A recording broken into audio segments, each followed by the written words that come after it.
the forge will get hot pretty quickly. So today we are going to be doing a second day of bottle openers. And so I've got, last week we did a straight bottle opener, and this week we are going to be doing a round bottle opener. So the design difference between a straight bottle opener and a round bottle opener is that the round section goes on top of the bottle, and then use the leverage to pull up the cap on the bottle. So bottle openers are one of those very basic projects that every metalworker, every craftsman does, and everybody's got their own spin on them. So today we are going to work on making and giving you a rundown on how to make the basic functional part of a bottle opener. That way you can take it into your own shop and customize it how you like. So we are going to start with a 1/2 inch piece of round stock, because this is what I have laying around. It's really easy to get a hold of. You can buy this in the form of rebar really easily at your hardware store or your big box store. And yeah, so first things first, we're going to turn on the forge, and then we'll put the metal in there to heat it up from there. And my stream it looks like it's intermittent. I'm having a little bit of connectivity issues. So I think I have seen it blink out twice so far. Hopefully it'll stable out very soon.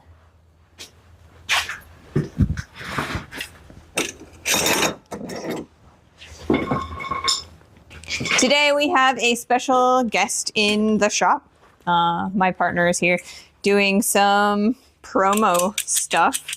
So for like welcome back screens and be right back screens and intros for videos and stuff. So if you hear anything weird, it might be him. Oh, it helps when you turn the tank on. I'm going to put this over here so I don't knock it over or drop it or anything. Turn on the big tank. Looks like we're good there. And on the forge goes.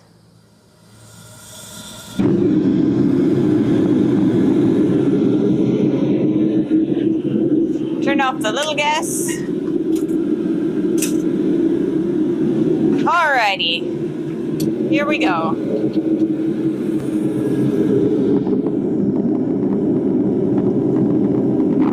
Let's see. And move a couple things inside the forge around a bit.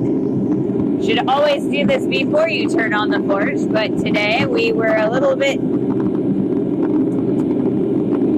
in a hurry and I didn't. There we go. I wasn't quite as careful as I should have been. All right. Into the forge we go.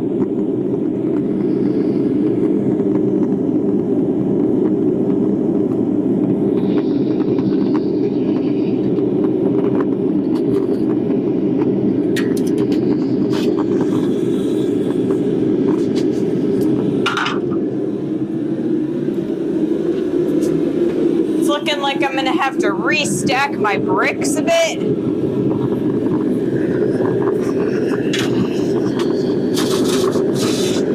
Always better to do this without the forge being on.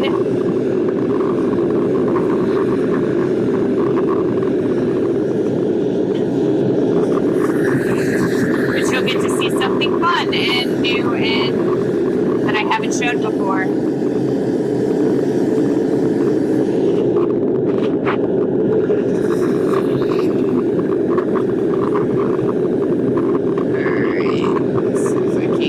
In there, tongs. All right, here we go.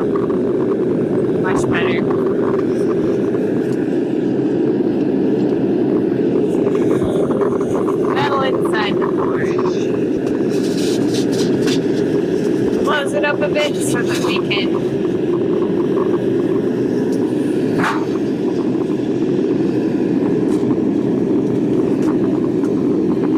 keep that heat nice and inside there. Alrighty. Now we're getting that heat up, or the forge to heat up, and we're good to go. So let's do some housekeeping stuff. Alright.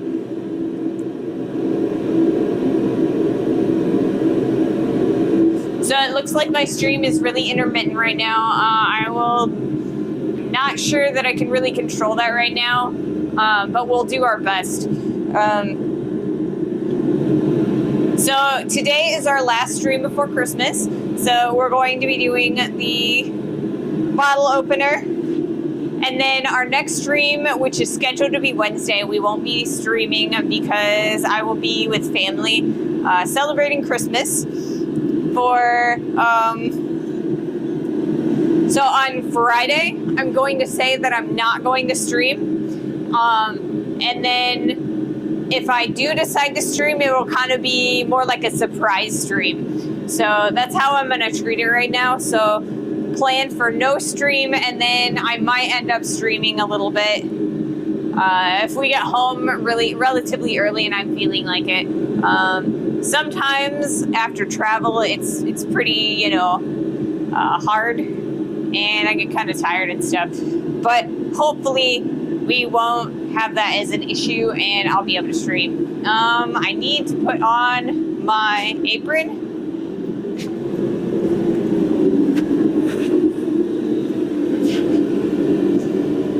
And that's my partner taking pictures of the forge, or the anvil, I guess. I don't know why I'm taking my coat off before I put this apron on, but that's all right.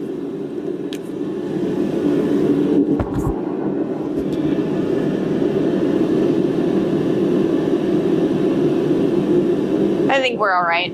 Pretty fast, so we should be pretty round hole that we're going to be creating in this bottle opener. Like I said, it's a very simplistic design. What we're going to do is we are going to flatten out or square out and then flatten out an area so that we can use our punch and punch out a nice hole in here. So this is just a regular punch. You can buy a set of these at Harbor Freight for like $20. So what I'm going to do is, like I said, I'm flattening out the end, and then we will hold the punch over the anvil, and we will punch the hole through the steel.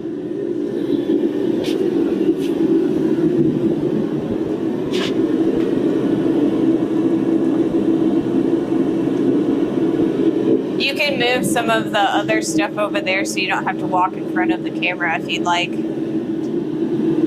Or just move the table back there. Or like the welding table. I don't know where there's a safe spot to put the camera, just be careful.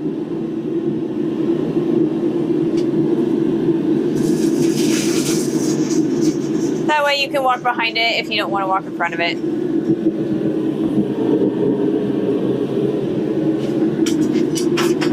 Or I could just move to the anvil cam because the piece is heated just about enough that I'm going to be able to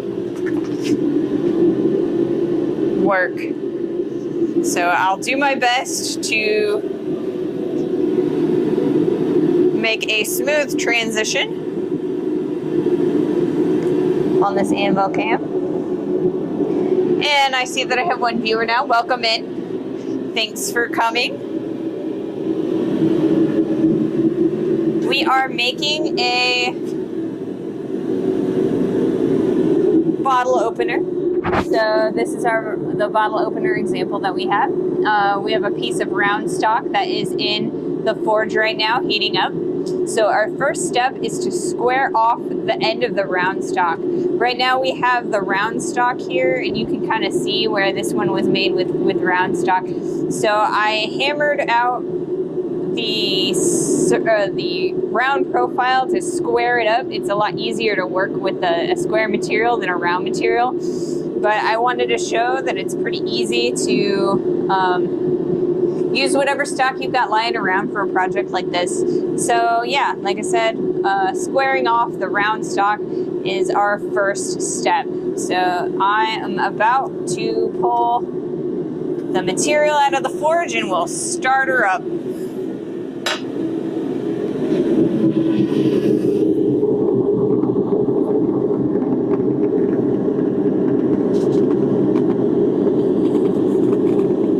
Of course.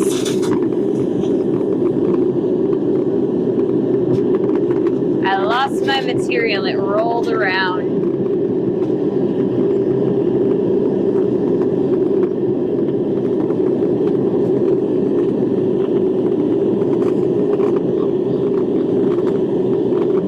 Alright, there we go. Close that up a bit more. Alright, so first thing that we do, we're squaring off the end.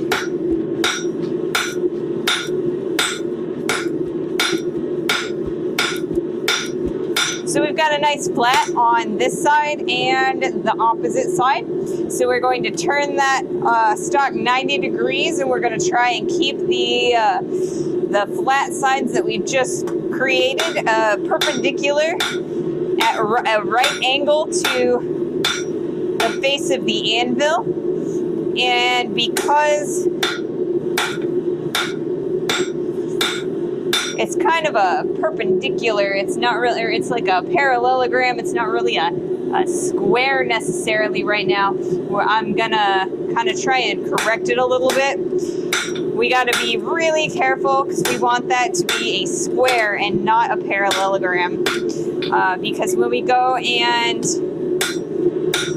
later to flatten that out so that we can draw out so that we can punch in the circle, we need that circle to be parallel with the outside edges so that it makes a nice round section and we can expand that open or stretch it open on the horn.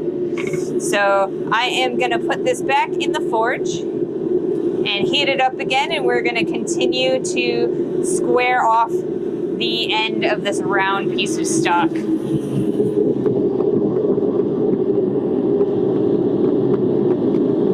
And hopefully the metal doesn't run away from me this time.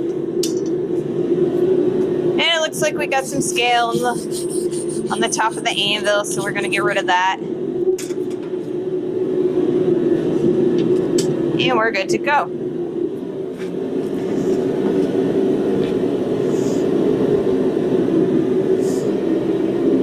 So again, we are going to flatten out the round stock and make it, or square it off a bit. So we'll eventually turn it into more of a flattened shape, a spade shape. And then we are going to take the punch, and like I said, this is just a regular Harbor Freight punch. We will hammer the punch into the flat of the material, very similar to like this divot, and it kind of creates this little indentation here, and we'll be able to push and displace the material on all sides of the mark where we're putting the punch, and eventually we'll take it over to the Pritchell hole, which is on this end of the anvil. It's a round hole. We'll be able to punch all the way through, so there's an empty hole inside there, and that's where the bottle cap is going to sit. We'll be able to kind of put the bottle in there and then pull up on it, and it will pull the cap right off.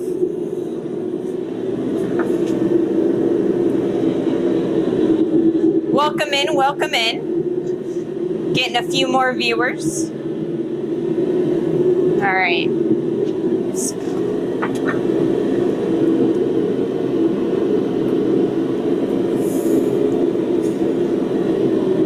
Thanks for coming. We are heating the material that we've got right now. And then we'll bring it back over to the anvil.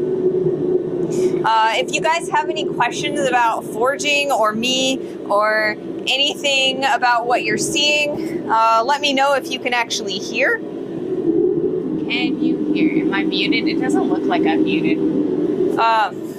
Yeah, if you have any questions or anything, let me know. And while we are waiting for the metal to heat, I'll answer any of the questions that you have for me. Anything that you want to know about blacksmithing, about hammers, tools, metal itself, my background, anything like that, I'd be happy to answer questions. Or we can just chat. I'm down for that too. All right, a little bit longer and we'll be able to continue our heat, or our forging.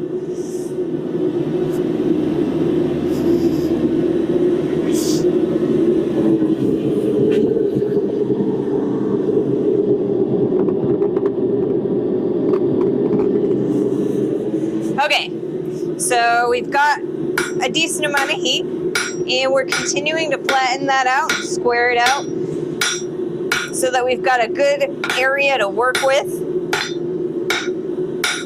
Good, careful, and steady hits are what you want to use for this. We are getting, like I said, a little bit of parallel, a little bit of warping here. This section over here, it's like a little bit of an acute angle. We're not getting it completely right, or like a right angle like we're looking for. So I'm just gonna pound this back a little bit, and that'll bring it back into line a little bit.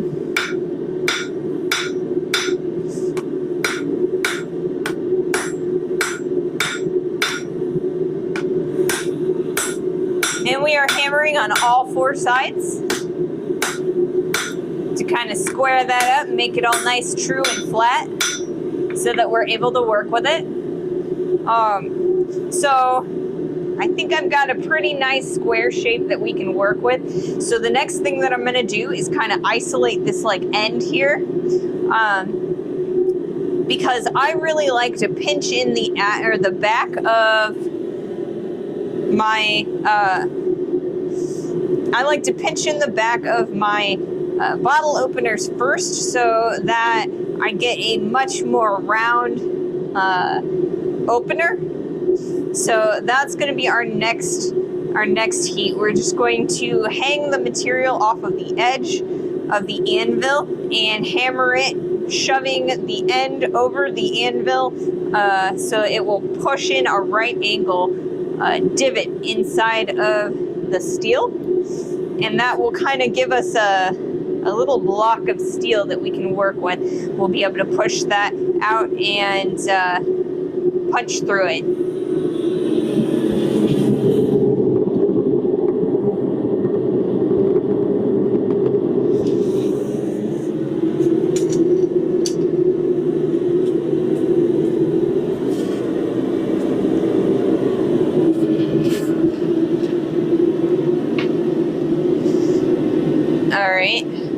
Let's see. What else can I talk about today? Let's see.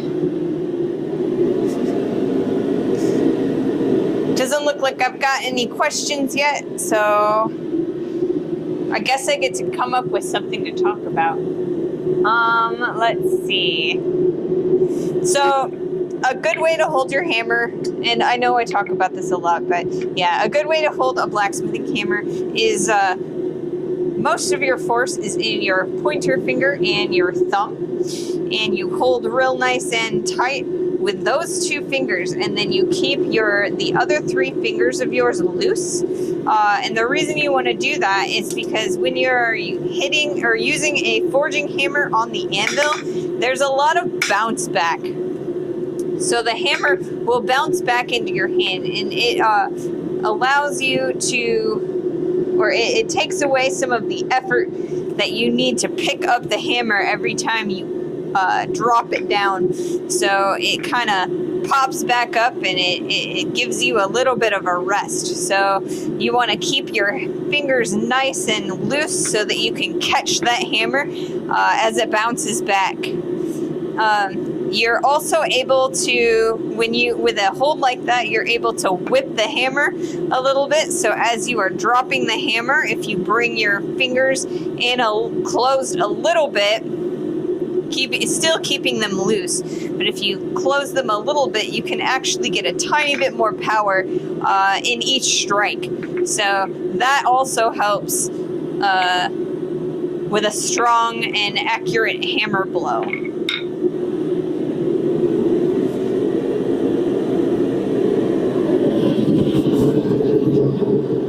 Alrighty, welcome in, welcome in. I see we're getting a few more viewers. Very happy to see you, very excited. We are almost up to forging temperature. When we are forging steel, we want to bring it up to,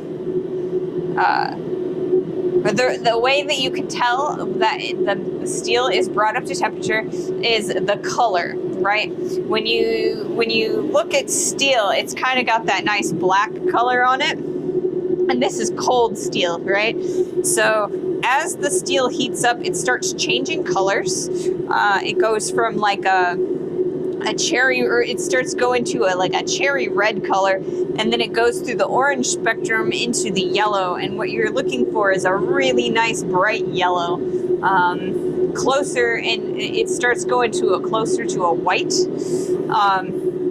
But you have to be careful when it gets closer to a white. So what you're really looking for is a bright yellow.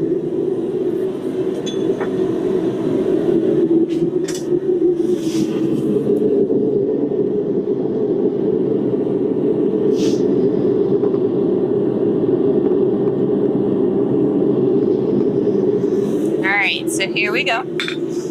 We're going to continue to forge, and this time we're kind of flattening out a little bit, and then we're going to go and we're going to start isolating the shoulders there to isolate the material that we are going to use, the punch. We got to be really, really careful with this because we're creating that line there, and we got to make sure that we're not moving around when we're creating that line because we don't want the material to walk around on us. So what we're doing is we're kind of pinching in that material, kind of trying to give ourselves a good fat area that we can put the punch in. So right now there isn't quite enough material for this punch. Because the diameter of the punch is not much bigger than the material that we're going to punch through. So if we wanted to punch through this, we'd have to start with a slit, like more of a square, like a chisel kind of punch. We could start like that and then widen that out on our round punch. But for this time, because we're trying to keep this simple, we're just going to flatten this out and widen it out along the isolated area so that we've got plenty of room for this punch to go through this material. So yeah, I'm gonna pinch in the next heat. I'm gonna pinch in just a little bit more, and then we'll start flattening this out so that we can get it wide enough for this punch.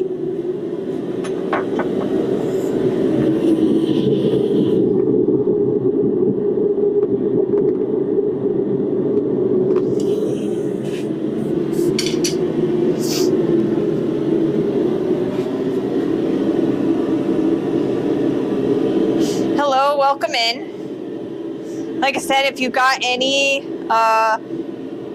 questions or anything, let me know. I am always up for answering questions and stuff like that. I'm not muted or anything. You guys can hear me, right?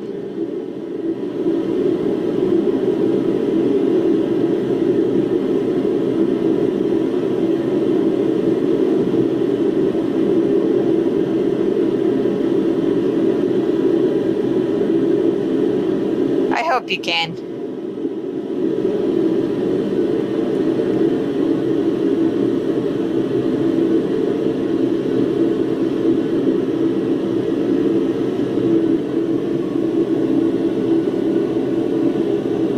All right. So a good way to set up your anvil is putting your tongs and your hammer, just resting them on top of the face of your anvil. And the reason you want to do that is because you want to keep as much heat into your metal as possible. So you don't want to put your hammer just any old place. You want to know exactly where that is, because if you don't want to lose your hammer. I have a tendency to like put things down and forget where I put them, so then I have to go and wander around the shop looking for my hammer, and all the while my material is cooling off and I have far less time to work if I don't know where everything is. So I always put everything in a very, organized and neat fashion, so that I always know where it's at.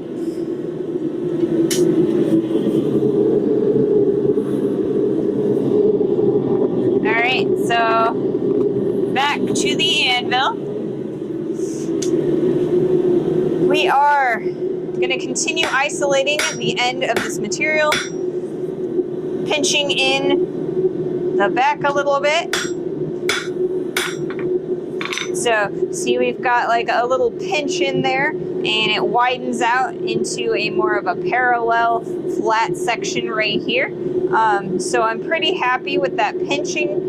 So because we want to make sure that the base of that circle that we're punching in here is all nice and round. So for the next heat, we are going to start flattening this all out on the edge of the anvil. And we want to make sure that we keep that material on the edges parallel, so that the punch sits on there evenly, and we get that nice round centered punch for the hull.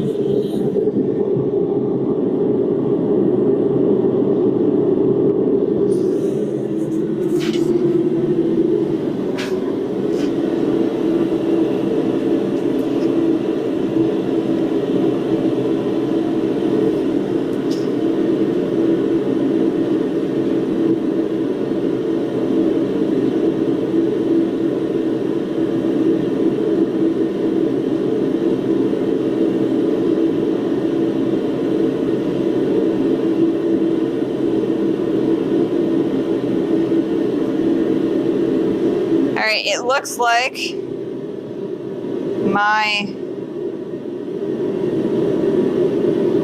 stream's being a little bit funny.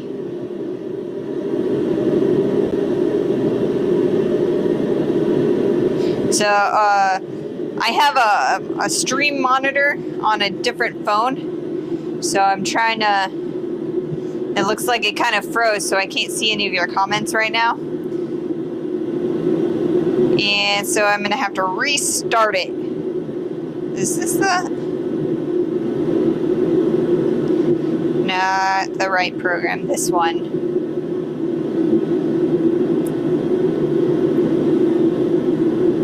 Here we go.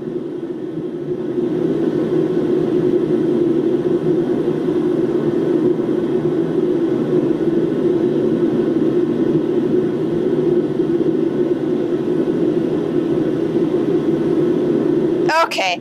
Hey, I can see you guys' comments now. I've got you. I'm so sorry. I didn't realize that my stream manager was frozen. Okay. So I see I got a couple. Hello. I've got a couple questions. I've got one from Ping the Net. And you guys are all responding that yes, my stream is fine. Awesome. Okay. So the question I have is there any safety gear you feel is a must for beginners? Also, what will I likely stop using first? Let's see. Safety gear. All right.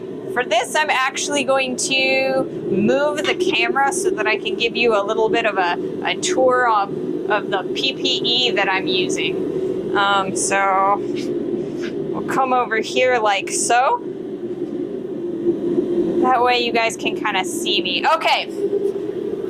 So, you know, head, shoulders, knees, and toes of PPE. We've got ourselves hearing protection and eye protection on our head. And these are the two most important pieces of PPE that I can recommend. You can get a nice pair of safety glasses for like, you know, $10, $15 at like your big box store, your, you know, True Value, Lowe's, Home Depot, anything like that. They'll do.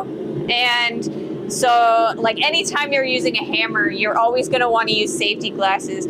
Safety glasses, anytime I step foot in the shop, I always have safety glasses on. Because even if when I'm just like wandering around and like cleaning and stuff like that, you never know what kind of weird particles and stuff is in your shop floating around, and so you want to protect your eyes.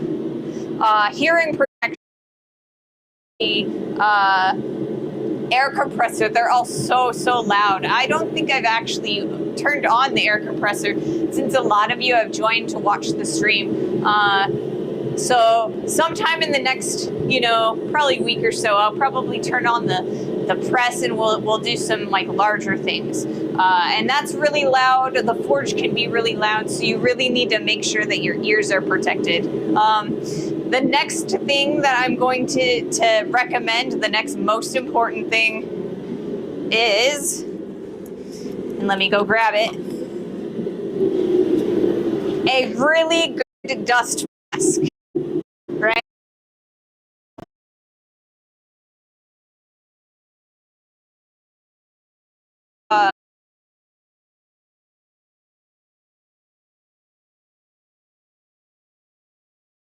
Or breathing out, they open up so that you get less fog in your safety glasses, or at least that's the idea. These aren't amazingly good at it, but yeah, it has a reusable liner inside of there, so I can take out the filter, like the little filters, and replace this every so often. So this is the other most important thing that you want to get for blacksmithing. And what this is for is anytime you are grinding, anytime that you are cutting material, all of those particles up in the air, you don't want to breathe that in. That's really nasty.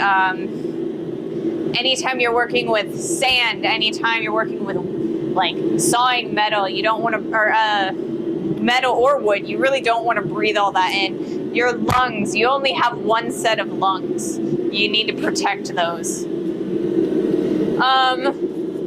Another recommended safety tip is, you know, a nice set of welder's gloves. These are amazingly handy if you know, have to start moving things around and you don't have a set of tongs that'll like function real well. And a welding apron. I'll walk around here without the socks or, you know, the pants or whatever, and set you on fire. So you definitely, you know, these are really nice to have. You can buy these pretty cheaply at your welding supply store. Same with the welding gloves. You can honestly buy a set of welding gloves for about $25 at like a Lowe's. So to have as well. Let's see. What is more? There's like one more thing. Oh yeah, duh. Steel toe boots. When you are moving around, like the anvil, when you're hammering, it tends to shift, right? And you don't want to accidentally like tilt the whole thing and then like accidentally drop it on your toes. I mean, steel toe boots aren't like 100% necessary, but they're really nice. So that's my last recommendation. Things that you can really get.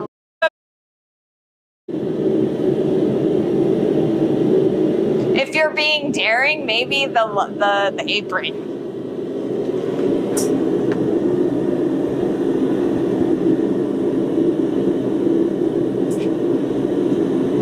Awesome. Hello there. I believe I owe you an apology. I promised you a stream or at least a video. Unfortunately, my train was called off before I could move an inch. Hopefully one day I'll be able to do at least one of those. Great list. Yeah, I went to your YouTube and I watched one of your train videos. It was really interesting. Yeah. So I watched a couple of them. But I would love to see a stream of it. That way I can, like, you know, ask you questions as I'm watching you.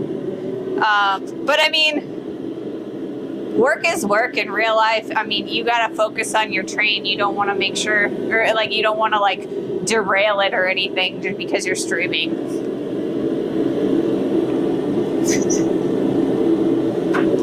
All right. We've got plenty of heat, so I'm going to take you back over to the anvil. Hopefully, it's not too shaky for you guys. I always try to make it as smooth a transition as possible so you guys don't get like seasick while I'm doing this.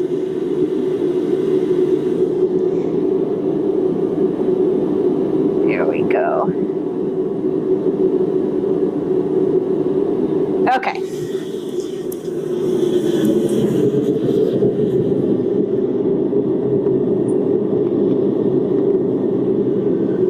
So, like I said, today, right now, for this heat, we are going to start flattening out that end.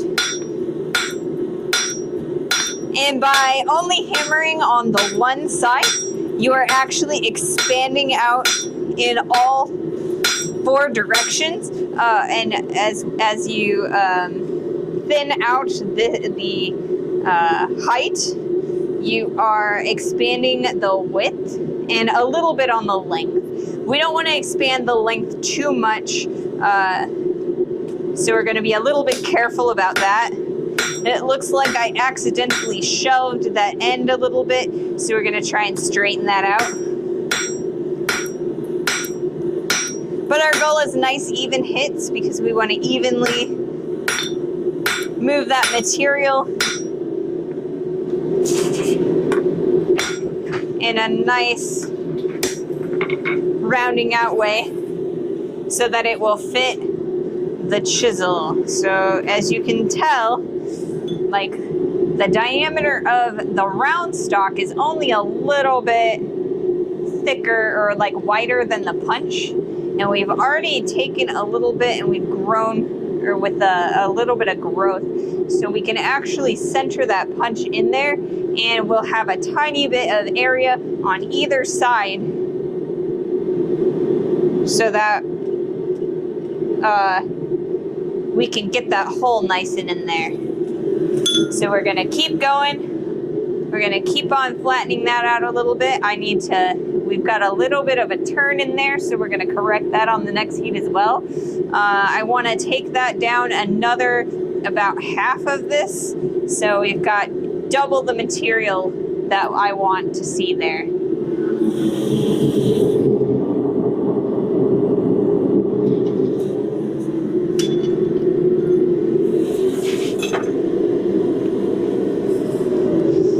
All right.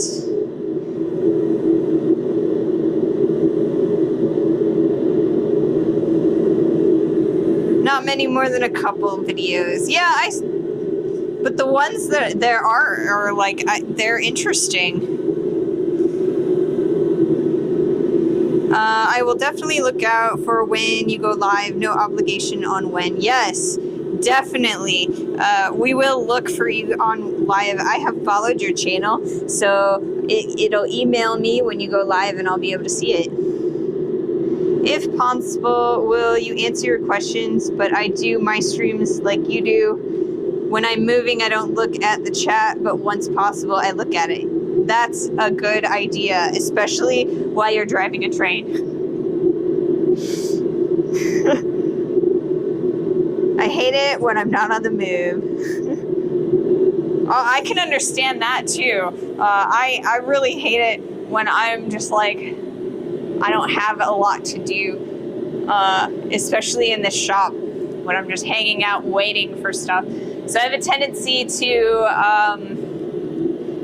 to rotate projects. So when I have a hurry up and wait time on a project, so like when I'm waiting for like glue or something, I have a tendency to work on a completely different project. So I'll glue up like a tabletop, and then I'll start working on like another set of legs.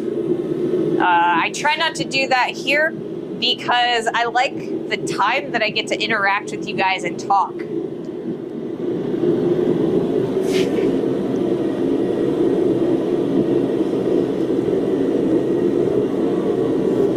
Thank you very much for your follows. Well, thank you guys very much for your follows here. I very much appreciate that. We are well on our way to getting affiliate. I only need a few more. It looks like I need 22 more followers for affiliate, and then that'll make me pretty happy. I do appreciate you guys. But yeah, once we get affiliate, we'll get a little bit more reach, and I'm hoping that we can get a little bit of more targeted ads instead of just like the regular, you know, the ads that every Twitch channel gets. I'm hoping that like someday we'll be able to advertise like DeWalt and Lincoln and stuff like that. All right. Something that's more interesting than Nord, you know, VPN and stuff. So we are continuing to squish out the material. And as you can see, after every hit, we're getting a little bit of movement. We're widening out. And we're thinning out. So we're going to flip it over and see about getting some of that movement on this side. And we've gotten a lot of movement. We're about the width that I'm looking for. I don't want to thin it out too much further, because if I do, then we won't have quite as much material as we want for when we're trying to stretch out that hole a bit further. So I'm going to straighten this bit out a bit. And we're trying to keep those edges parallel to each other. And we'll start our next heat. For the start of our next heat, what I want to do is I want to kind of move this flat section here closer to the middle of the round stock. So as you can see, it kind of tapers off towards the right there. I want to move that in towards the center. So what we do is we turn it on this side and we kind of hammer that down, and it'll start moving that. So this angle will move the whole thing closer towards that center.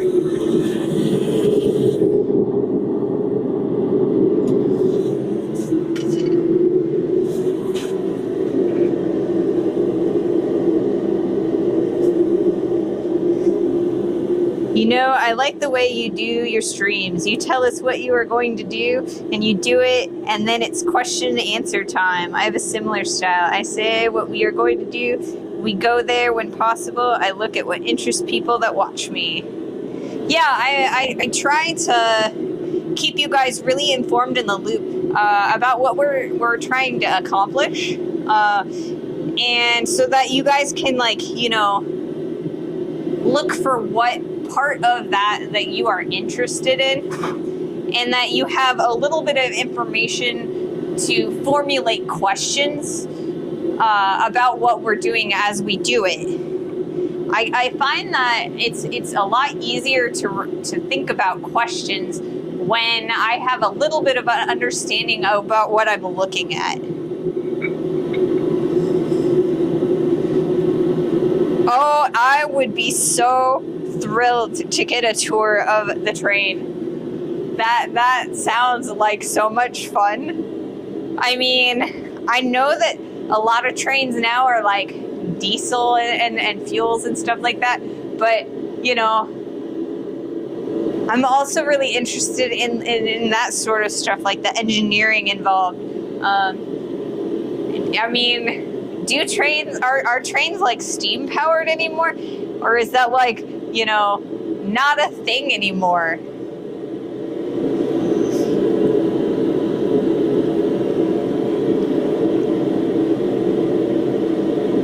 Yeah, I mean, I am so interested seeing the combustion engines and stuff like that. It's so interesting because I mean, like, I'm really interested in like the machining of some of the parts and just like the techniques involved in like making all of that stuff.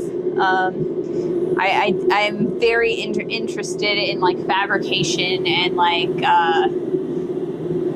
milling and that sort of thing. I don't have a milling setup right now, but there are so many like amazing applications that I could use a mill for in blacksmithing.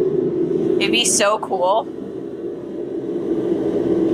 Currently, 2 types of trains are being used: diesel, electric, and electric. Oh, that is so interesting. I guess I didn't really think about electric trains, but I mean, definitely, that makes so much sense. I mean, we've got electric cars. Why wouldn't we have electric trains?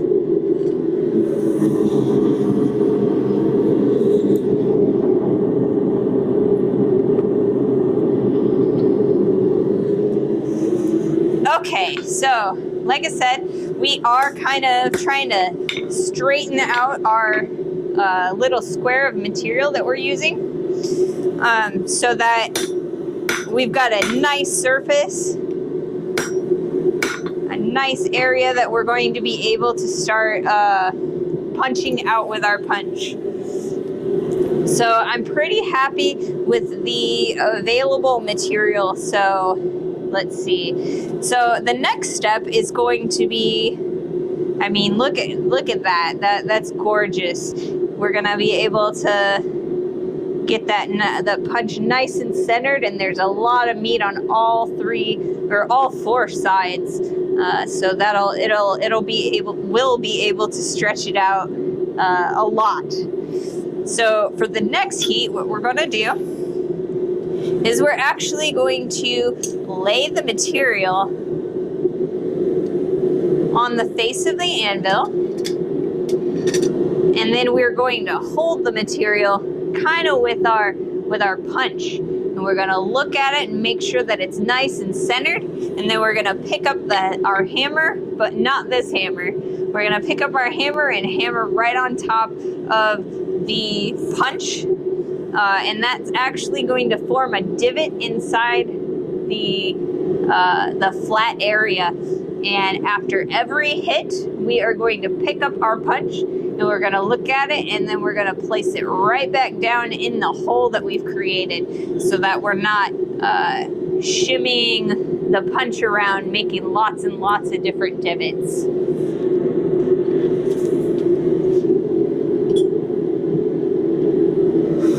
So that goes back in the forge.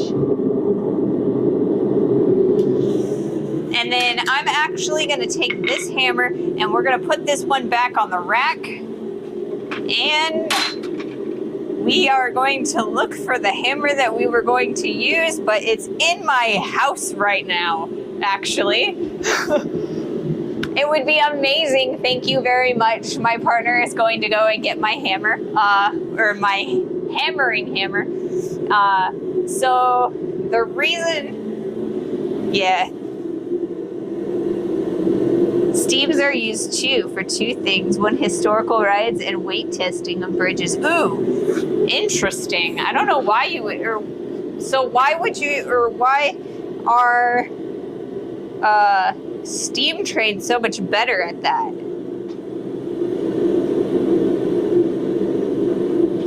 Yeah. Okay, so yeah, the reason why we want to use a specific hammer for hitting the cold metal is because we like to keep our hammers nice and flat and pristine, because every time you hit your hot piece of metal, any like mars or holes or like little scratches, dents, whatever, are transferred into your hot material. So I have a special hammer that I use to hit like punches and things like that. This is a nice cross-peen hammer. It's kind of got some dings and scratches in it. But yeah, so that way we keep our forging hammers pristine and nice, and we have specific hammers for hitting cold metal. But I also use this one for like nails and stuff.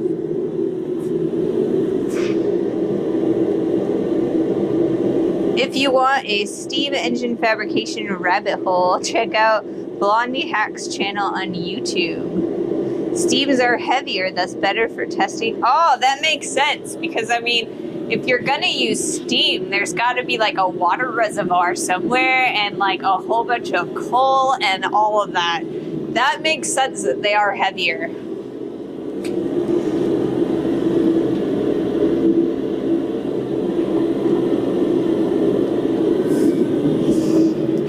So when we are, we want to keep all of our tools on our hammer face, so that way we have the most time to work. So this is kind of how I like to keep my my anvil face set up when I am punching a hole, or when I'm using any sort of like chisel or any cold tools. I like to keep my tool up here against the broken section of my plate, just because that way it doesn't roll or fall off or anything like that. And then I always keep my hammer so that I can just put my hand down on it, pick it up, and I'm ready to go. And then I like to keep my tongs over here waiting for me to just pick them up. So that way I always know where everything is.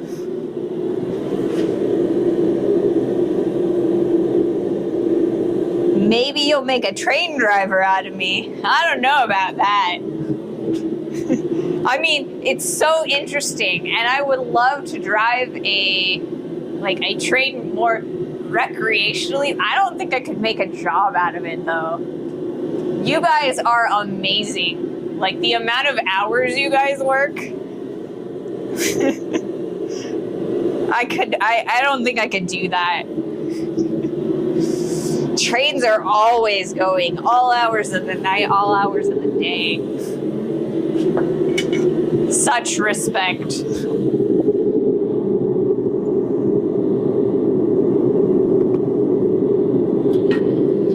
All right. So we're gonna put this piece down right there. I'm gonna move it over a little bit.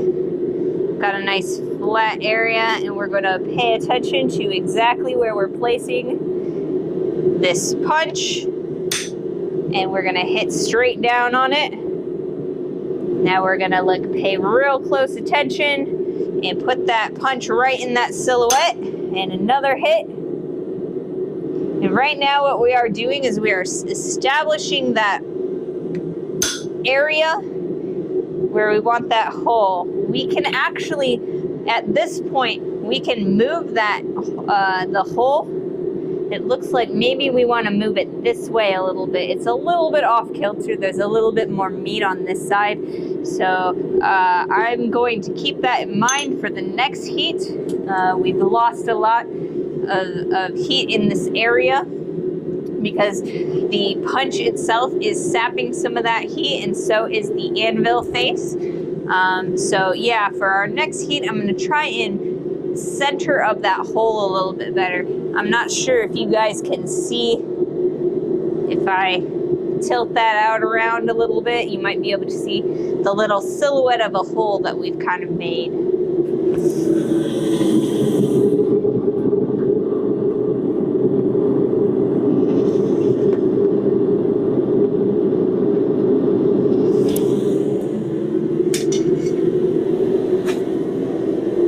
We see it. Awesome. Yeah, the camera has it sees light differently than the naked eye, so I'm never quite sure if the camera is picking up exactly what I'm seeing. I know that when I take the the hot metal out of the forge, and you guys are looking at it, it's a completely different color than what I see. So if we decide that we need to temper something on the stream, I'll probably have to like figure out a way so that you guys can see the exact colors, because in tempering, colors are so important. We look for specific colors because those indicate the exact temperature of the steel.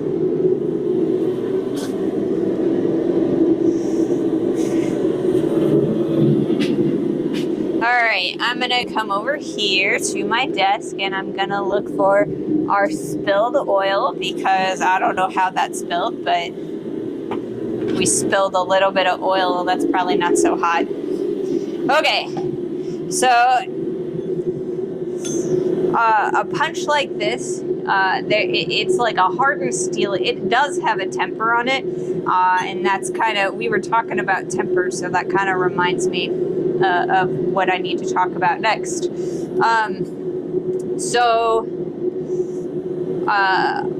When you harden a steel for like a sword or a knife or something like that, you take your metal up to a specific temperature and then you allow it to cool a specific way. There's like oil quench tools, water quench tool steel, and air cooled tool steels, and what that does is it hardens the material, like the steel, so it's really hard, but it's also really brittle.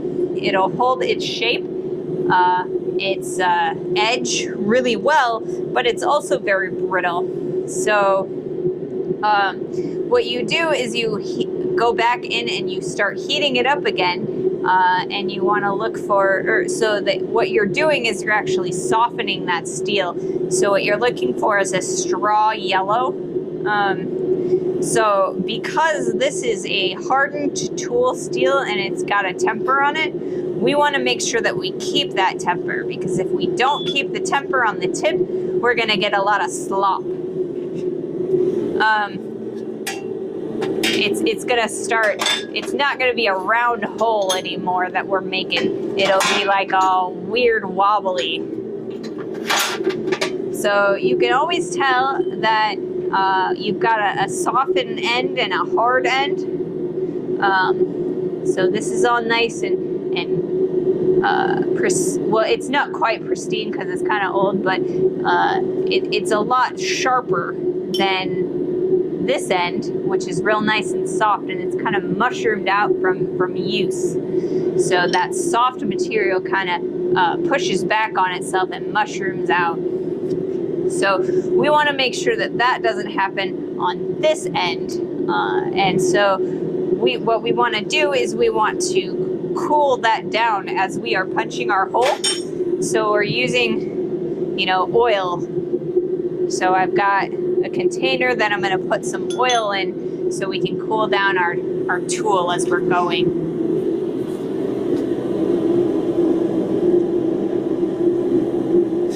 Never say never, my dear.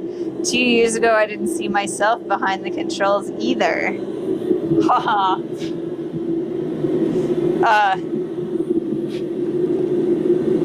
Yeah. I mean, I guess never say never. I never thought that I would, be blacksmithing again, and here I am. Here I am.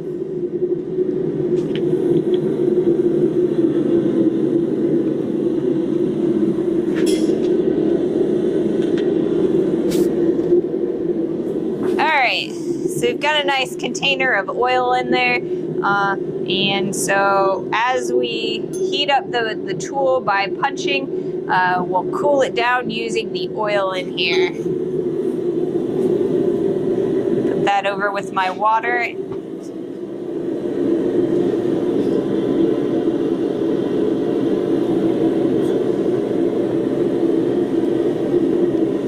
All right. And I think we're good to go. I'm going to put that up there because we're going to put it on the surface here.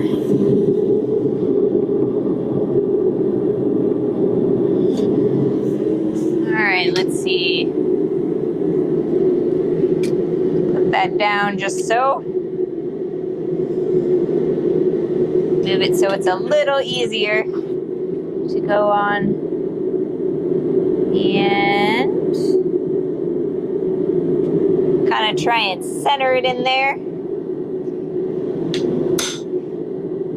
Got a nice, okay. Is that where we want it? There's about where we want it.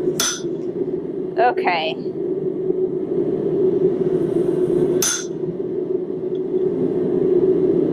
And like I said, we lift it after every hit and replace it on there very carefully in the beginning until we've got a good divot that we can just keep going on. So it's probably going to take me a couple heats to really establish this in there because I'm a little bit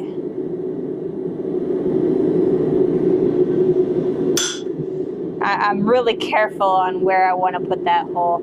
So you can start seeing it's going, or it's starting to dig itself in there. And we're good with that. So I'm going to cool that down in the oil.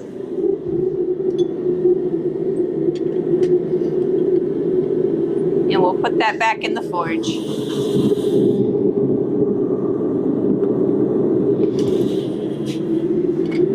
And I have to admit, most of the rest of the stream is probably going to be me punching this hole. It takes a decent amount of time to punch. Why am I thinking about music when I watch me work? Hit me, baby, one more time. Yeah. Blacksmithing is a very rhythmic act. Every time you hit that hammer, it's kind of it creates like a percussive noise, and a lot of blacksmithing teams, like back in the day when blacksmithing was like very, very prevalent, they would do it in, a lot of times they do it with a master and an apprentice, and they do two-man teams.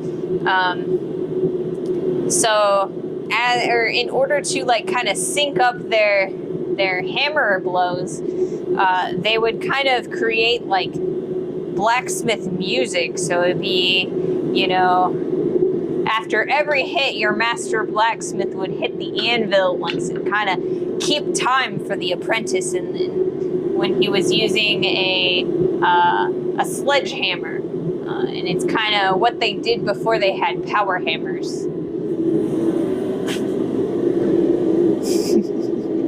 Maybe you're just nuts. No, you're not nuts. It's that rhythm.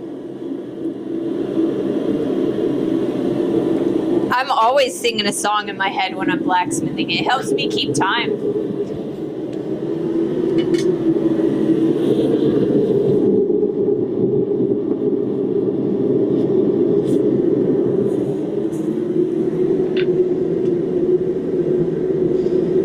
Put that down there.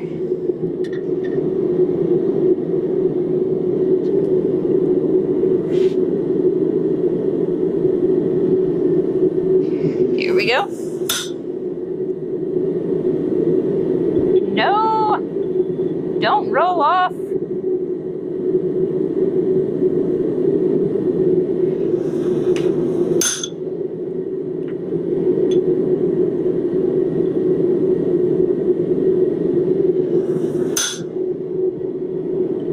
Alright, so we're starting to see that divot go in there. We have made a little bit of progress. But we've got a little bit of slop that we got to be really careful of.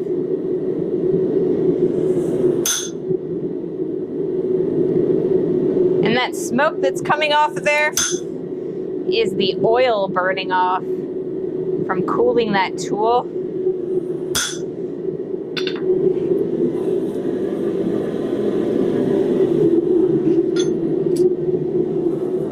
It's not too bad if you don't put too much on it. You don't want to like submerge it and just like cover it in oil. You kind of just want to tap it in the oil and kind of shake it off a little bit. That way you don't have a lot of oil residue on there, because the oil will actually cool the metal as you're working with it too. But you want to keep your punch cool. As you can see, it kind of starts to get dark as it gets hot. You want to prevent that as much as possible. What games am I playing currently? Hello, East Side Inside. So I am playing, let's see, I've been playing a lot of Baldur's Gate 3. I love that game. That game is amazing. All of the different choices. It's such a great game. You can play, you know, the D&D. I've been looking into the custom campaigns that from the add-ons that they've added. That's really entertaining and interesting for me. I'm looking for some good new campaigns for that one. Another game that I'm playing currently is Star Wars: The Old Republic. It's MMO, and I have a lot of fun with that one. I get to play my own Star Wars action figure and go on adventures and fight with all my friends. So those are the two games I'm playing the most. There are other games that I play occasionally, like I played ESO, Elder Scrolls Online, for a really long time. I'm mostly an MMO player. I love MMOs. I was a big time raider back in the day. I've kind of retired from that now. But back when I was in college and had more free time, I was a major raider. Hello, welcome. Come to Eve. I don't know if I can come to Eve. I mean, would I even be able to catch up? I mean, people are destroying $100,000 ships every day. At least from, the news that I've seen. I don't know that I can put that much money or time into it. What is my main in SWTOR? I did Commando Heals back in the day. It's the best game ever made. It's not like that. All right, I'll have to take your word for it. I'm not actually a really big space fan, but Star Wars is different because it's kind of fantasy in space. So I get to pretend that I'm a warrior or like a fighter in there. My main is actually a marauder, like a Sith marauder. But I play her on the Republic side because on the Imperial side, they're really mean. They're very much more serious about playing the game. It's fairly new player friendly. I don't know. Maybe I will, check out Eve and we'll see what happens there. I am very much into economy simulator in most of the MMOs that I play. I mean, maybe there's something there that I just, I just haven't given it the time for.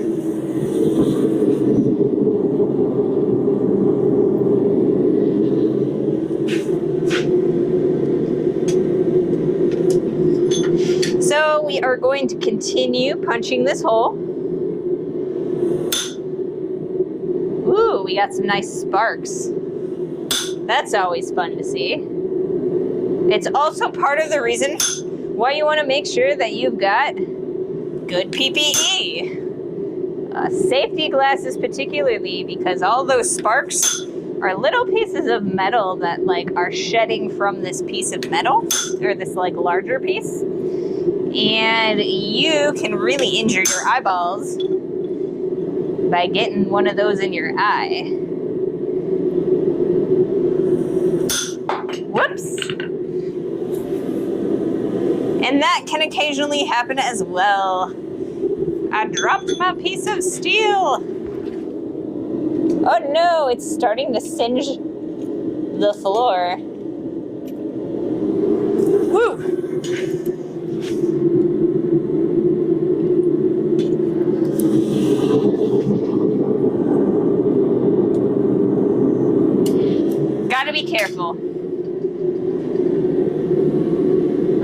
right. Let's see. Have I ever played any of the Tropico games? The markets are the best PvP in the game. I have not played any Tropico games. I don't know that I've heard of them. But I will definitely look them up. Am I? Oh no! I think I burned. Oh no, I didn't burn it. There is a hole in my oil container. Let's see, where can I... What do I have that I can put this on so that it doesn't make a giant mess?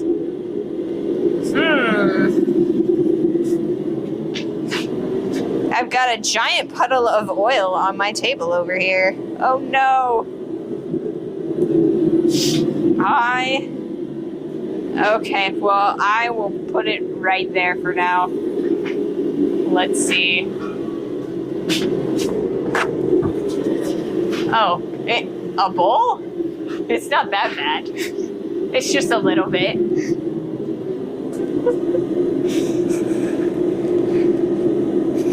All right, clean that up a little bit. Sorry.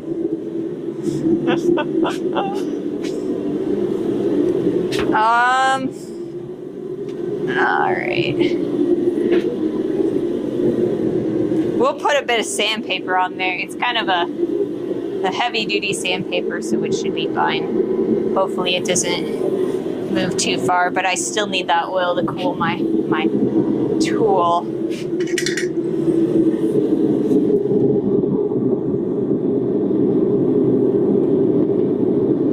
I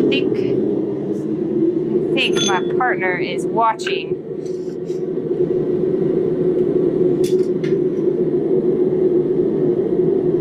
Welcome in, partner of mine. All right, we're gonna continue punching in this hole. And as we go, we're gonna get deeper and deeper. And it's gonna be a lot easier to keep that tool in its place. And we won't have to pick it up quite as much. But that also means that it's gonna get a little bit hotter because it's got a lot more contact with the material. So we'll start actually needing that oil a little bit more.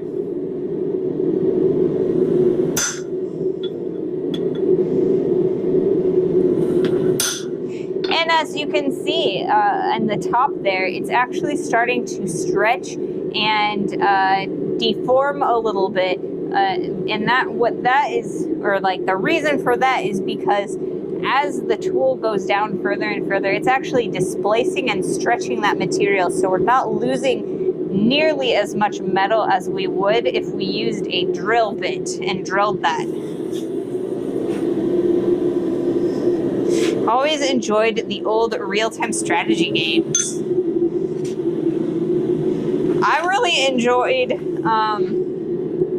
the tabletop real-time strategy games, like the old school ones like Risk and stuff. I had a copy of Lord of the Rings Risk. I loved that game. It was a tabletop board game with all the little figures and everything. It was like, you know, little orcs and little elves and stuff. It was great.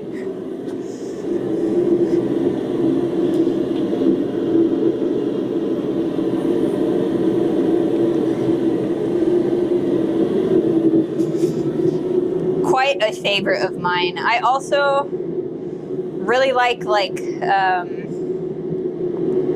Monopoly. I kind of treat Monopoly like a real-time strategy game. I haven't really played like the real-time strategy games as far as like Warcraft and that sort of thing where they're actually video games and like you get the little units and stuff like that. I haven't actually gotten too terribly into those. Like I said, I'm mostly an MMO gamer. I think most of the reason why I play BG3 anymore is because I am in love with Dungeons and Dragons. but it's so hard to get a group together. So, you know, it's really nice to be able to play a good game of 5e that, like, I don't need to spend 6 days, you know, contacting my friends back and forth to, like, figure out what a good day is. Sounds cool.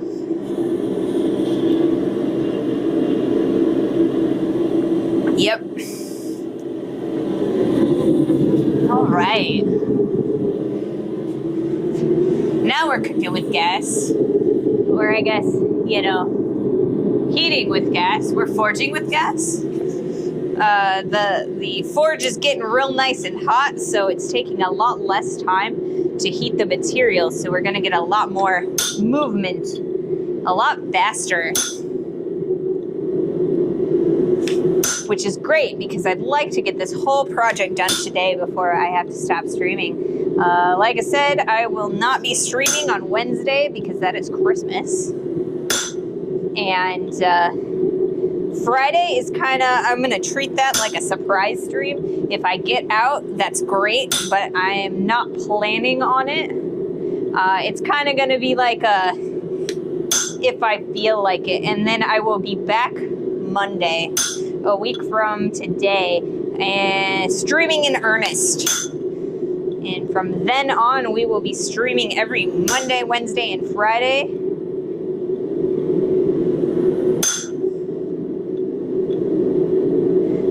Hopefully without fail.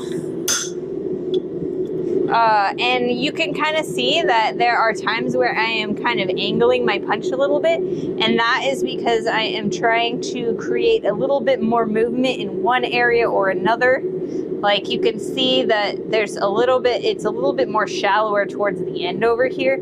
So that's kind of why I wanted to get a slightly more angled punch in there so I can get a little bit more depth, because the ultimate goal is to keep your punch as straight as possible.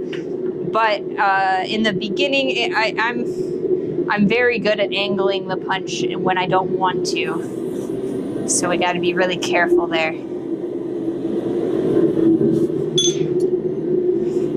Careful to keep that hole going even. So you can start seeing it. We're getting a lot of movement, a decent amount of depth. We probably got about 1 millimeter of depth there.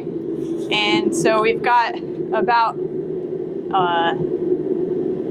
3/8 of an inch to go through. So we'll see how we go, how easy we can get that to move. No! My material rolled off. Woo! That's hot.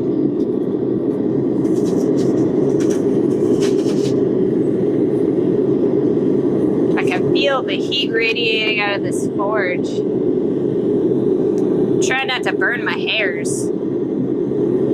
It is so easy to set your hair on fire doing this. Hair tie, that's probably another good PPE to talk about. If you have long hair, guy or girl, you want to keep your hair up in a hair tie when you're working near the forge.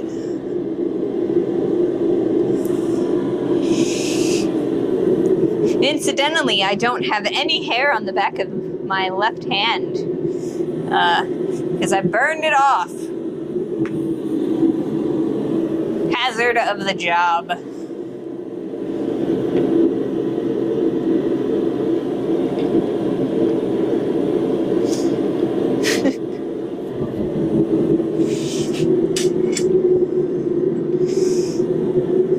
So do you guys have any other favorite games? You guys said Eve, and some real-time strategy games. Are there any specific real-time strategy games that you guys like to play?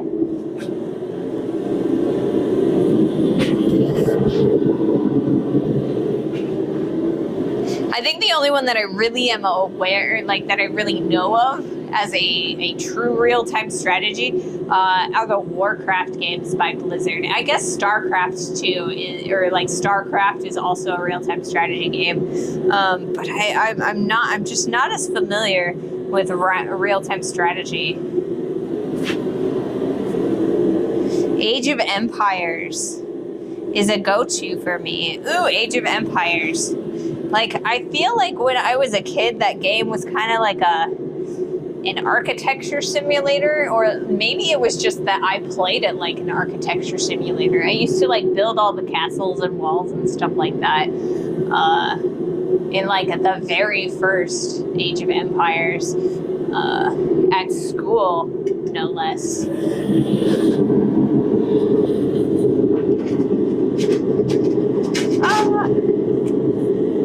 Maybe let's not lose our bricks.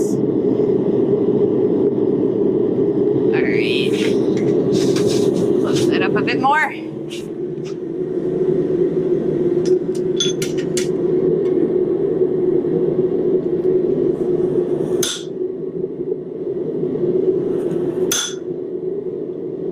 And as I am hammering on this piece of material, I'm actually looking more at the head of the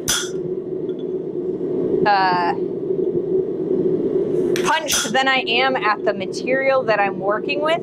I am relying, now that I have it nice and a deep hole that I could actually feel, I'm actually spending much more time looking at the top so that I know exactly where I am hitting. Because it is so easy when you're doing, or when you're working with chisels and punches and everything, to hit your hand. Miss the head of the tool and hit your hand.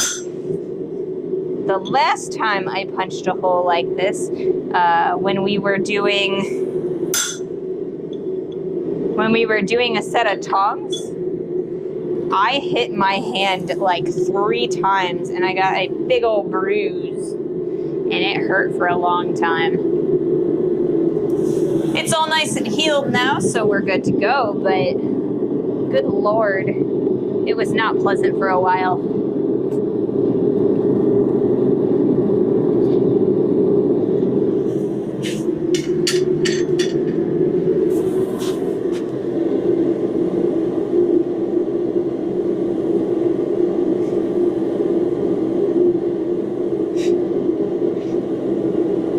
Same. I used Age of Empires as a city builder too.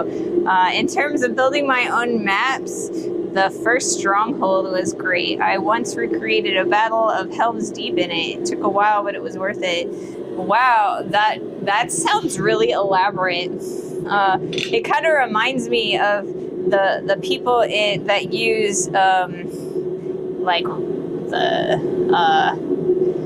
the block game. What is that called? It's got the little creepers and stuff. But they use it to like recreate entire buildings and things like that. I think I saw Helm's Deep. Minecraft, yes, that is the game. Minecraft. That's kind of what that reminds me of. Recreating things like that. Yes, the little creepers. That's what I remember about Minecraft. I've never played that game, but I have a lot of friends who do.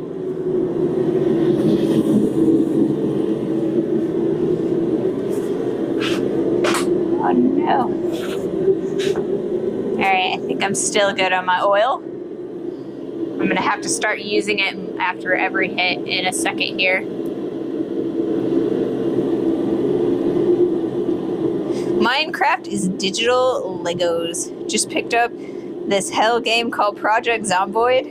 Oh, I have a really good friend that I play with, or that I play games with all the time. He is like obsessed with Project Zomboid. I don't know that I can really get over the graphics. I don't know that there's anything necessarily wrong with them, but they're like a little bit more simplistic than I'm used to. But yeah, it is definitely a game on my radar. Zombie survival. I don't think my friend wants to play with me though, because I threatened to deliberately sick the zombies on him So I think I kind of scared him away. But, you know, it does sound like fun. Maybe I play games a little bit differently.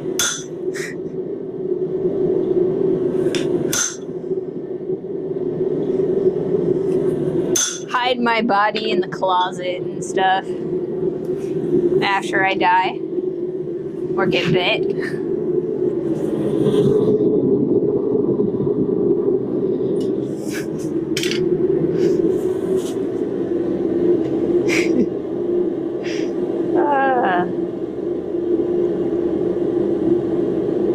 Plenty of people think of games like they are just a waste of time, but I disagree. I totally disagree. I love games.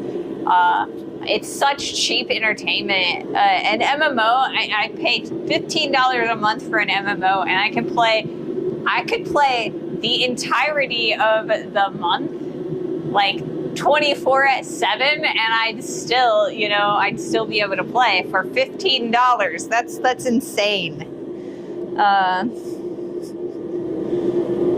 So hard, it's so damn hard I can live more than a day.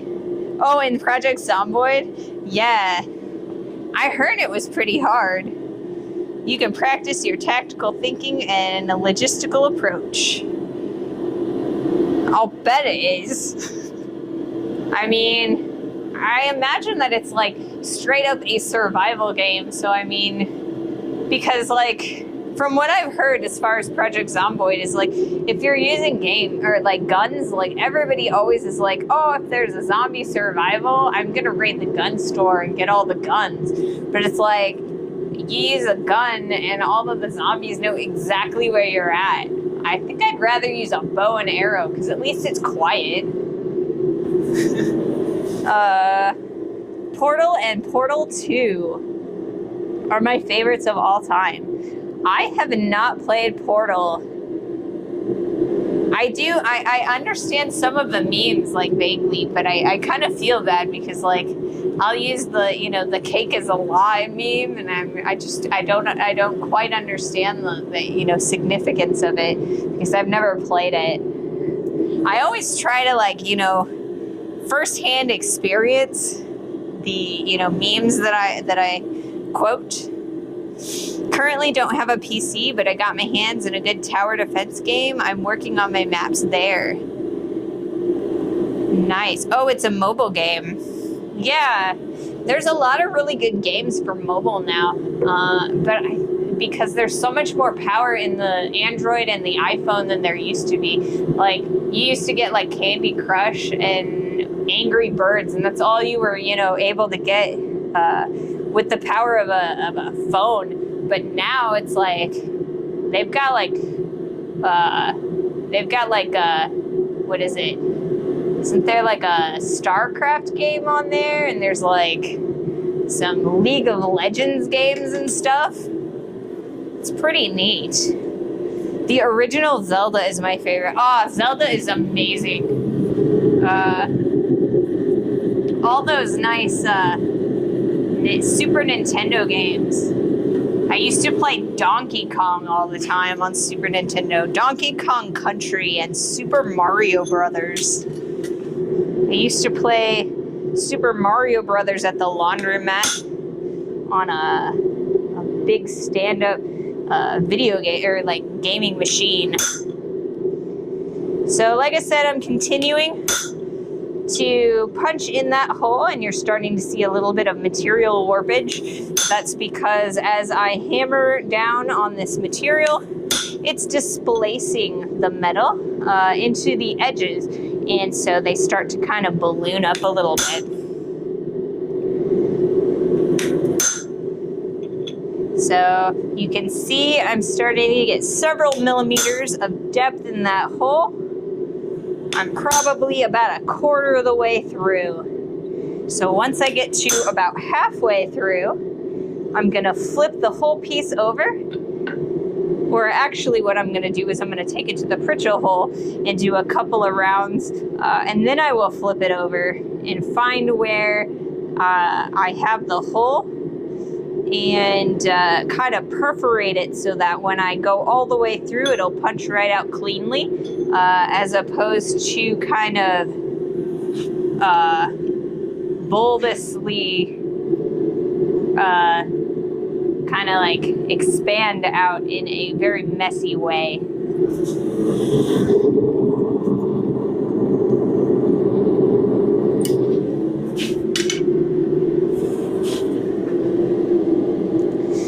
Diablo is on phones now.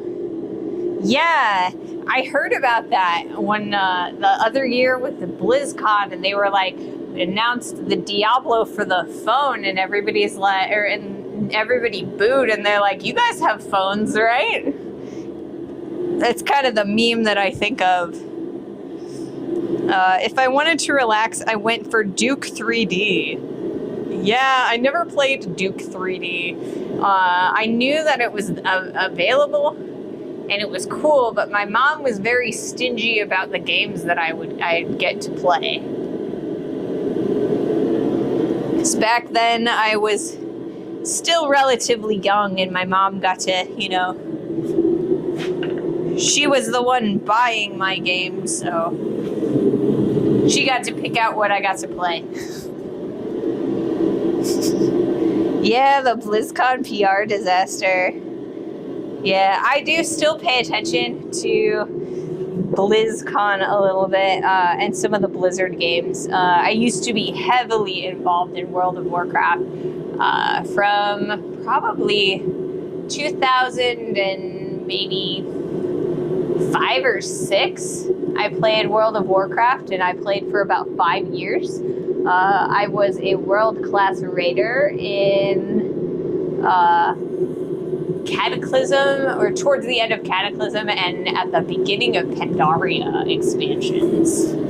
It was a lot of fun. So I still kind of keep track of it. I like the lore.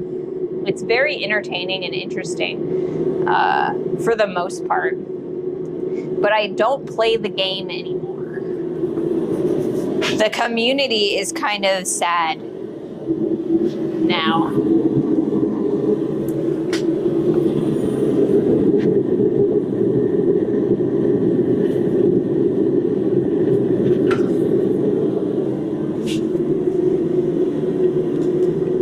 Alright, pretty soon I'm actually going to have to cool off my tongs. They're starting to get hot. All of the heat from the forge and from the material is starting to heat them up. Alright, so continuing to cut that hole in there.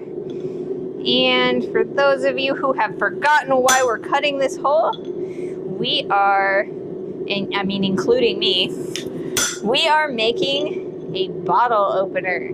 So we're gonna open ourselves a nice glass bottle. You know, a good beer or something. I don't really drink too many beers, but you know, a good like cane sugar soda or something, you know? So we're getting some really good movement in there.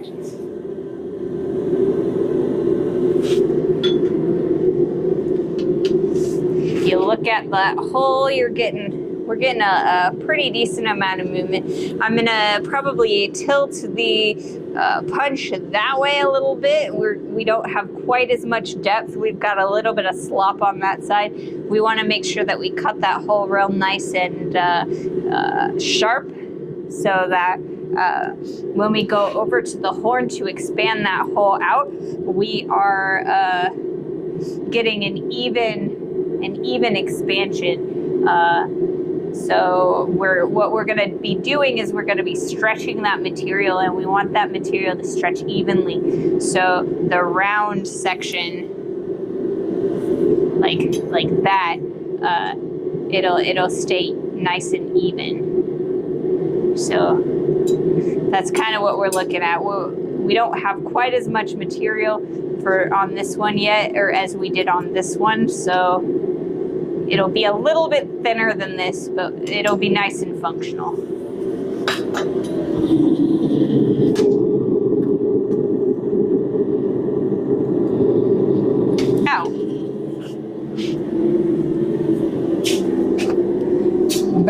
myself.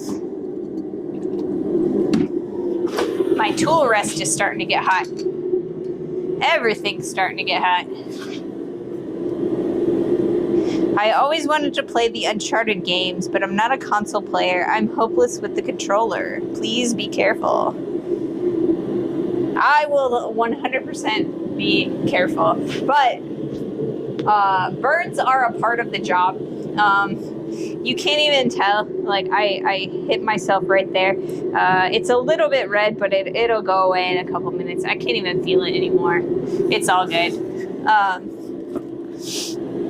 Play Uncharted games. I have also not played the Uncharted games, but my partner has played most of them through Steam, sometimes with the controller and sometimes with the keyboard.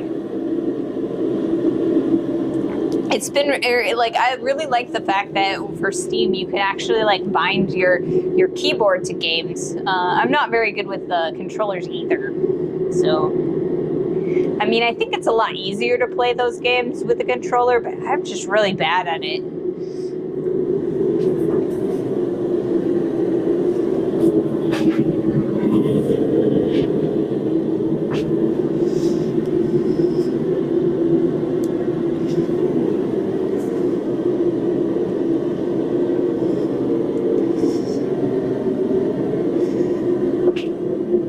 I'm losing all my oil. It'll be alright. I got it contained on a piece of sandpaper.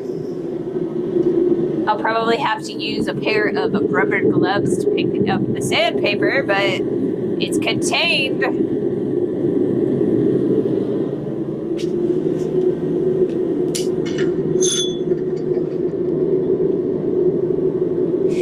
Alright. So we got a little bit of slop this way, so I'm gonna sharpen that up by leaning the material or the punch a little bit. And we're getting to the point where we are gonna wanna flip the material to come back through the other direction. And in order to do that, we're going to take it over to the round hole on the butt end of the anvil, so we can kind of like give ourselves a guideline. So I think I'm gonna turn the camera a bit so you guys can kind of see the Pritchell hole. It's right here. So there's a hole in the anvil. This is the round hole of the anvil, and then this is the square hole of the anvil. Let's see, can you guys see? You can see all the way to the head of the hammer. That's great. That's what I want to see. That way you'll be able to see the entire process. But you can kind of see a ghosting of the hole that we're creating. So for the next heat, we're going to place the material over top of the Pritchell hole, and then that way, when we use the punch, it'll kind of give us a more precise ghosting, so that when we can turn over the piece and start coming out from the back side, so we'll get a nice crisp hole. It's kind of like punch, or like a hole punch, for, you know, a 3-hole punch where you got that big long thing and you got like little tubes that kind of come down and punch through all of the paper. So that's what we're kind of trying to do, but with metal. And it looks like we've got 30 minutes to go on the main stream. I think we should be able to finish it out. So once we punch in the hole, we're going to continue hammering through with to kind of widen it out a bit with the rest of the punch. And by hammering the punch all the way through, we're going to kind of widen out that hole so that we've got enough material, or like enough of a hole to go over top, or we're widening out the hole so that it is wide enough to go over top of the tip of the horn of the anvil, so that we can continue widening it out a little bit further.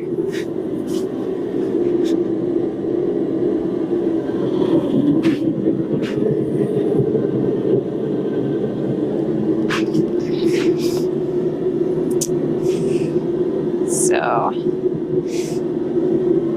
this style of bottle opener is a little bit more complex than the straight style of bottle opener that we made on Friday.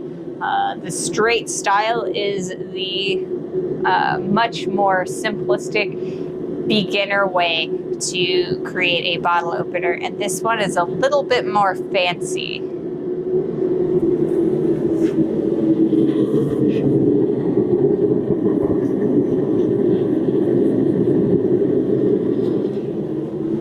Alright, so we're putting the material over top of the pritchel hole.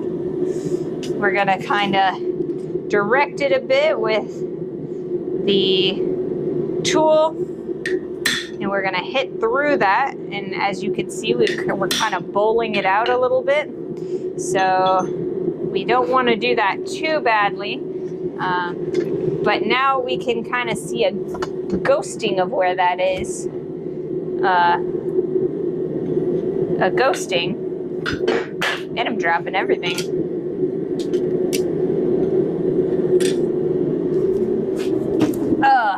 Here we go.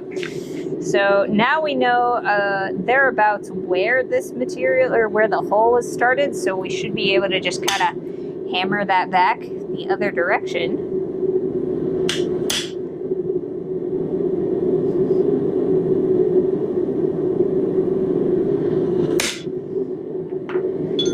And that's what we're going to be doing for our next heat. We're going to be turning that over and coming back from the opposite side to kind of even out the material displacement so we don't end up with a weird bowl shape.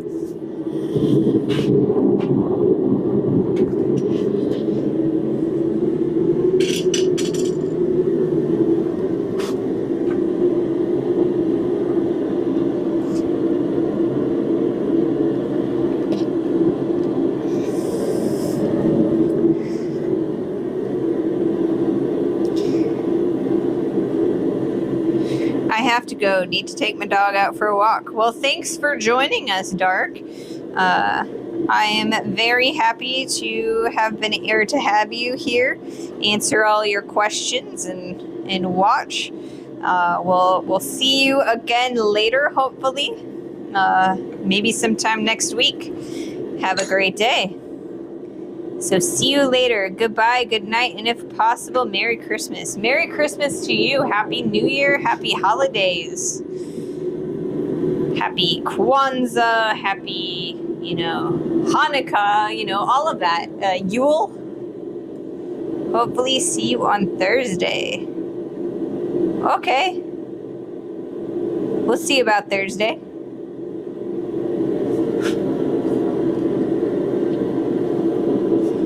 See you later.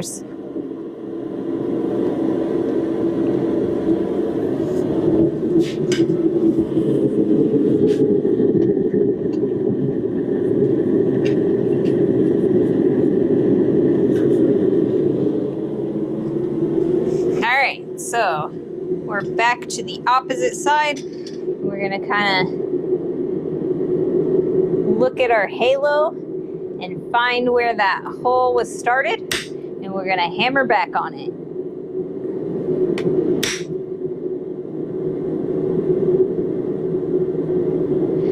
It's a little bit more precision that we're looking for from this side, because we don't have that. Our ghosting is a little bit less than on the front side. So we're kind of creating a ghosting in there. And then when we go back to the opposite side, we'll be able to see where that was, and it'll be a lot easier for it to punch the slug through. So you can see where we've kind of brought back on the other side. So it's kind of like a convex dome where we have used the punch. So you can see it's a little bit raised in the center there, and that's exactly what we want to see. Like I said, we're starting to kind of punch, like perforate that hole, so it'll be a lot easier to get the slug out.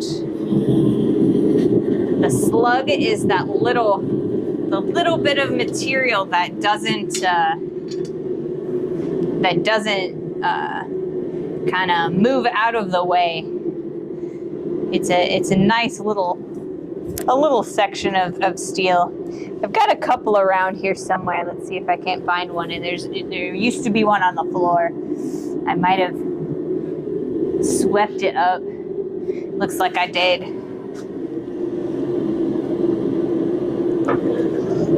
But yeah, we'll be able to see the slug as it comes out. So that's kind of like our next goal, is to go through all the way through the material. And to do that, we will be bringing it back over to the Pritchell hole. That way the slug will not punch its way, you know, into the steel plate.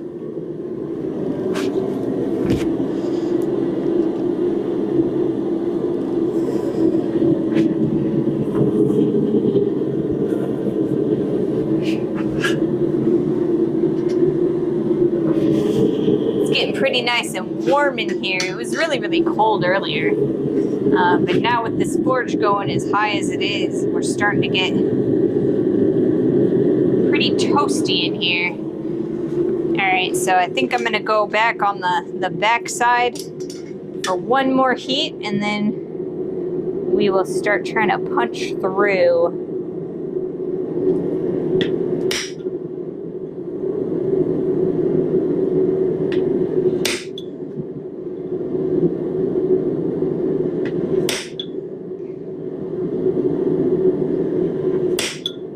Alright, and you can see it kind of, a depression kind of working its way in, and it's like really high up there.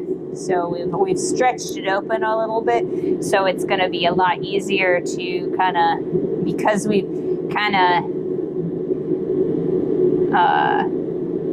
brought that material back on itself, it's going to shear a lot easier. It's kind of like when you are folding a piece of paper along the same seam back and forth. After a while, it kind of just rips. It comes apart.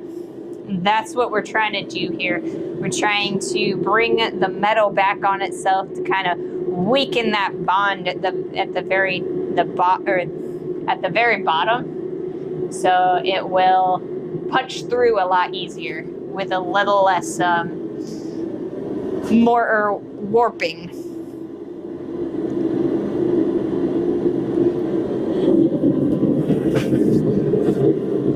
So once we've punched that slug out, we are going to continue on the Pritchell hole.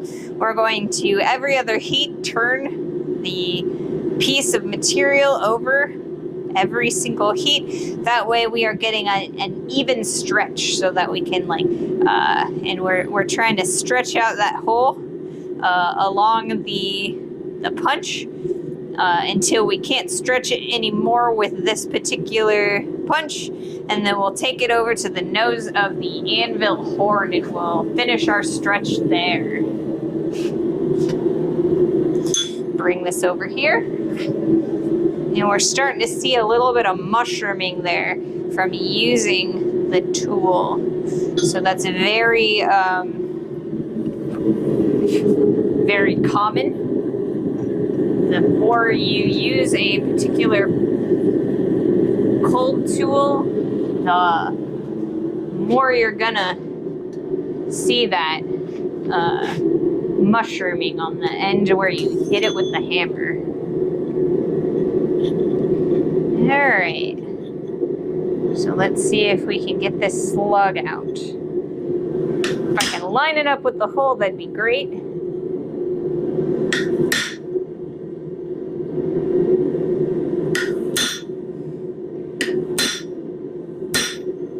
I think it's going to take me one more heat. Oh, come on. But we're getting a lot of movement in there. It's starting to come out. You can see it pop out. So we're almost there. One more heat and it should go.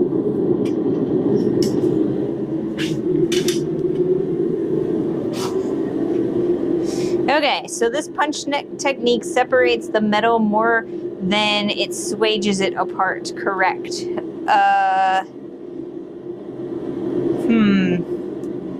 Let's see, how can I explain this? Okay, so what we're actually trying to do is, when you are using a pair of scissors, you've kind of got two pieces of metal. Like scissors are basically, it's two pieces of metal that are so close together that they kind of shear a piece of paper or like piece of whatever it is apart, right? And because they're very, very close. And so that's kind of like what we're trying to do. We're trying to get that really nice shear. And that's what,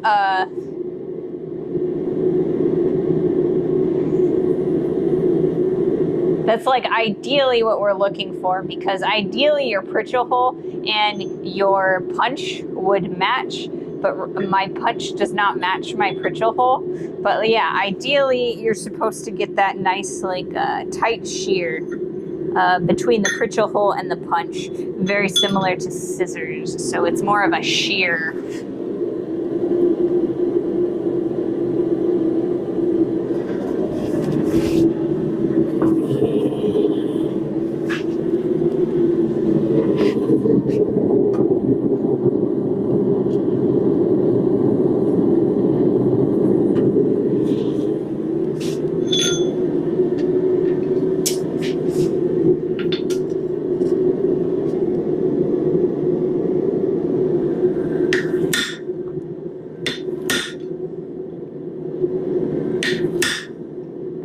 So we've got that slug out of there, like so. I need to cool down my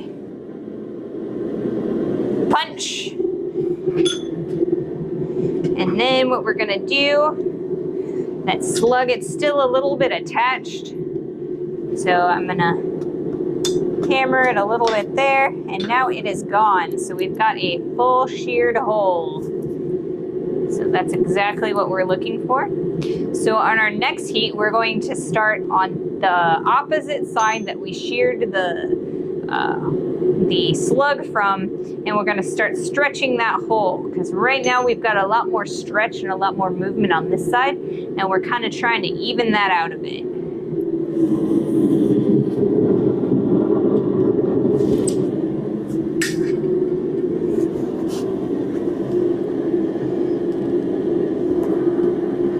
Makes sense. Looks like I'm having a little bit of connection issues. I'm not sure if it's the stream or if it's my stream manager on the other phone. Let me know if I'm having too terribly, or like if I'm having a lot of issues. We'll see what I can do about boosting my signal.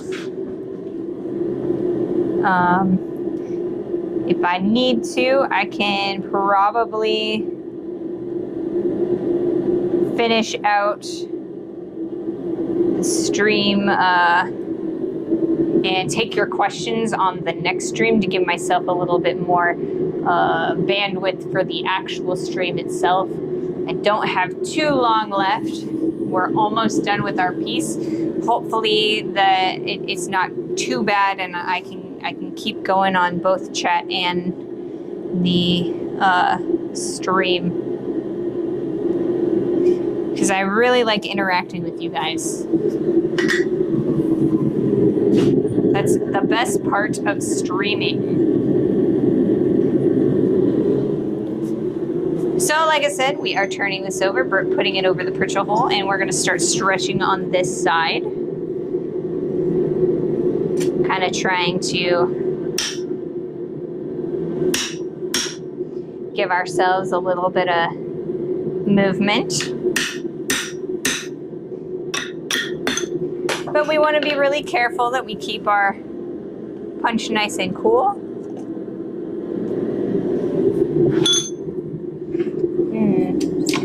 Delicious. I dropped my piece. So we're getting a little bit of stretch on that side over there. We've got a lot, you know, we've got some stuff going on. So we're gonna go this side next time. And then after that, we'll go this side again. Just gonna give ourselves a little bit more, a little bit bigger of a hole so we can bring it over to the anvil horn.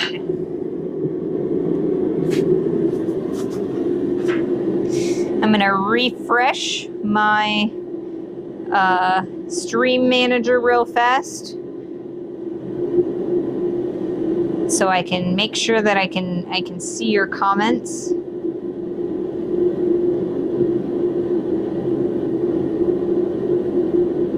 Okay.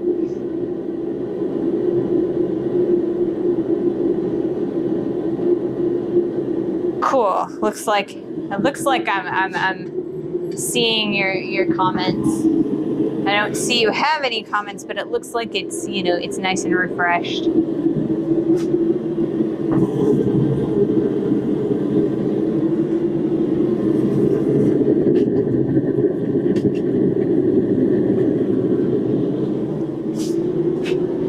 Now we've got a nice amount of even heat around the area that we want to stretch, and that'll give us a nice even stretch when a specific sections of a material are cooler than other areas that we want to stretch. We end up stretching in the hotter areas more and the colder areas less, and so we get weird bulges, and we definitely don't want to do that. Weird bulges are, you know, we like nice, even, pretty bulges, I guess.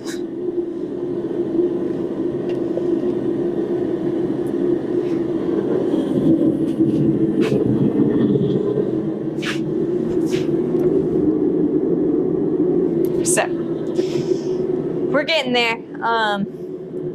Once we stretch out this hole to an adequate size, we will be putting in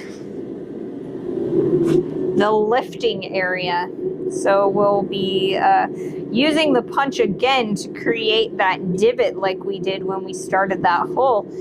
We'll flatten that area out so that we can put it underneath of or wedge it underneath of our bottle cap so that we can pop it up like that.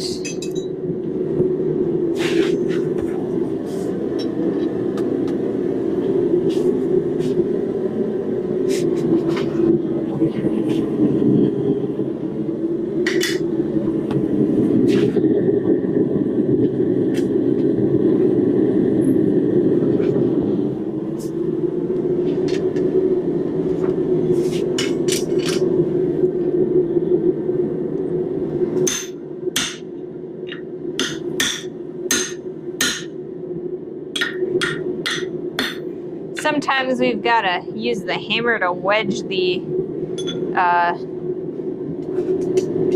punch out of the hole that we've stretched. So we've got a nice hole going there. It's pretty big, and it is just too small to go on the tip of the anvil. So very quickly we'll be able, like, I think maybe 1 or 2 more heats and we should be able to get that nice and on the anvil horn. So I will move the camera so you guys can see the anvil horn in just a second.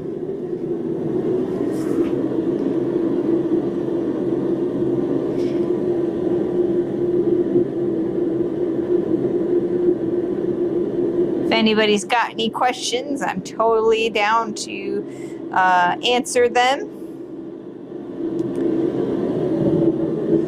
But in the meantime, we're getting really close. And our heats, because we've got a much smaller area that we're trying to work with, our heats are going by a little bit faster, which is a good thing. We just want to make sure that they're all nice and even.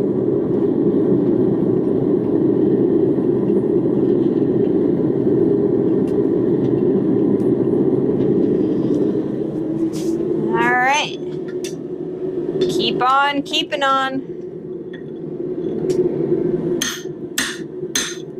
We're starting to get to a point where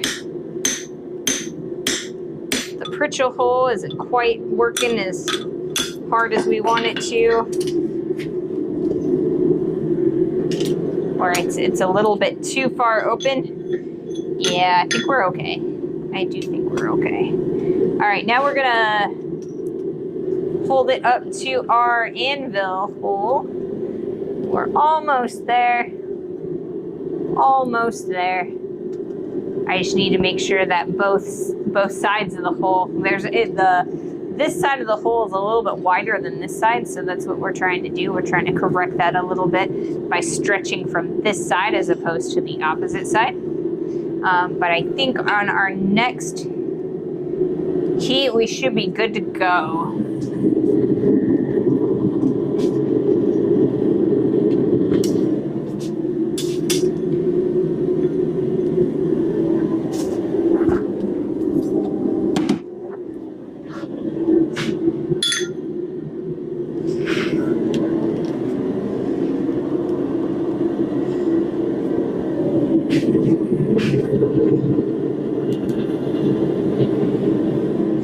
Starting to get a little bit tired. The punching holes is a little bit more effort than just straight hammering, because I have to kind of bend over and look at the piece, so to line up the punch with the hole, so it does a number on my back sometimes. But I 100% believe that we can finish off the bottle opener end of our bottle opener today. And that was our goal, was to create a bottle opener that we can decorate. There are as many ways of decorating a good bottle opener as there are craftsmen who make them. We want to make sure that you guys know how to make a good functional bottle opener that you can decorate to your heart's content.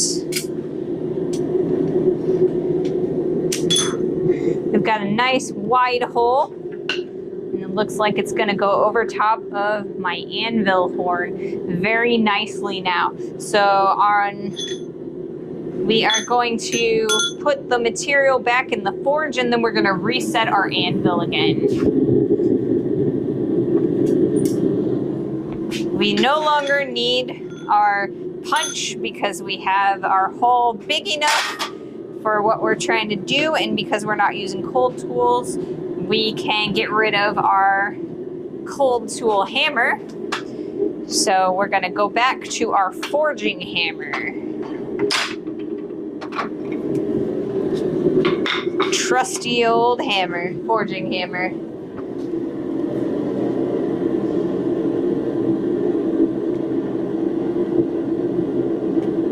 Looks like I'm having a little bit of trouble seeing any comments. I haven't seen any recently. Hopefully I'm not terribly missing them. I'd be really sad if I missed you guys' comments. You guys have a lot of really great insight, a lot of good questions.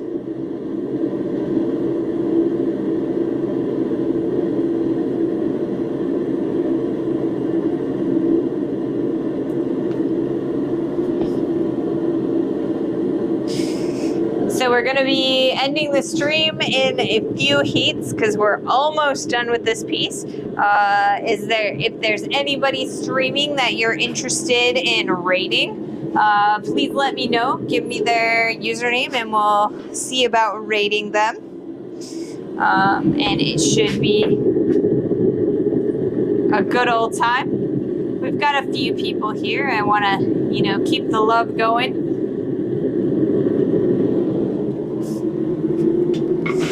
So we're flattening out this hole a little bit because we had a little bit of a warping. Then we're going to go back over to the horn and we're going to hammer that down in there so that we can kind of fit that in there. It's a little bit weirdly warped, but we'll fix that on the horn in the next couple of heats.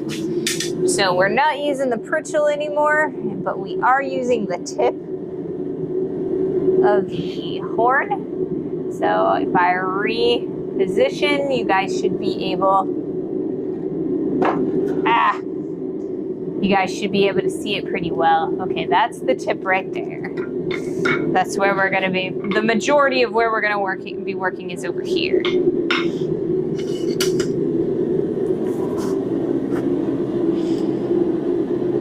I'm gonna refresh my stream manager one more time just to make sure that I'm seeing you guys' comments.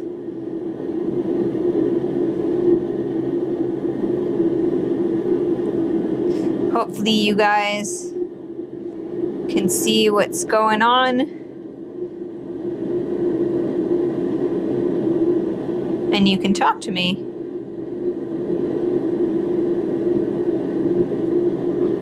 All right. I like talking to you guys.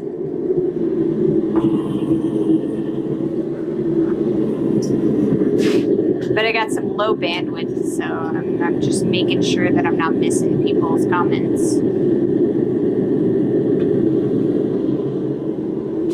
Okay, so over to the tip of the anvil, and we're gonna actually start on the corners.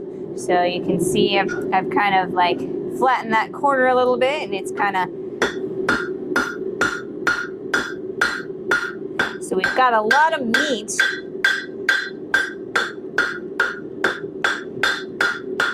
on the tip here.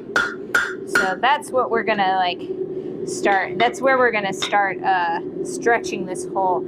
So like I said, we've got a lot of meat at the top that we want to get rid of, and then we've got a little bit of meat on the edges, and we're gonna use that material to stretch it out, widen it out and lengthen it.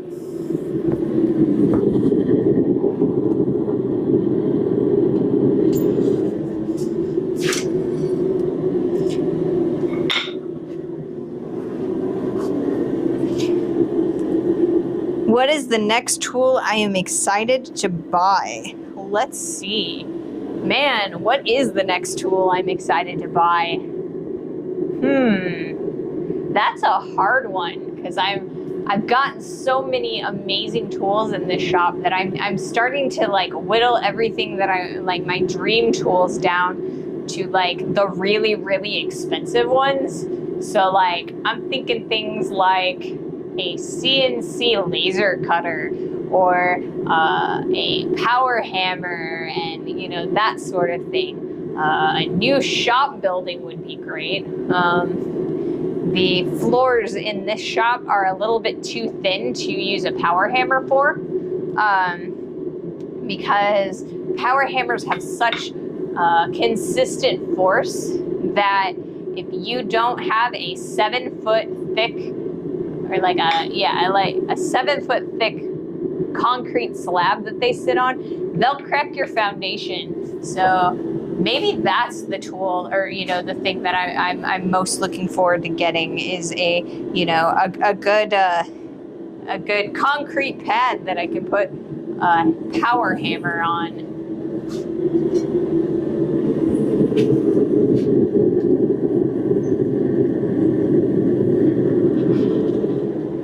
Most of the other tools I can actually build myself. All right, so we are starting to stretch out this hole.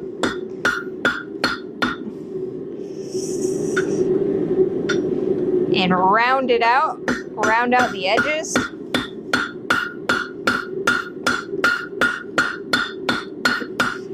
So we've got a little bit of rollover on that side, so we're gonna try and correct that a bit over on the face of the anvil, so that we can keep all of our stretch out and around, instead of making it thicker.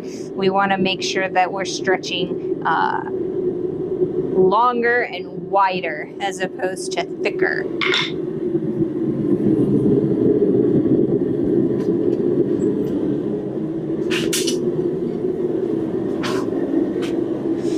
That is very cool.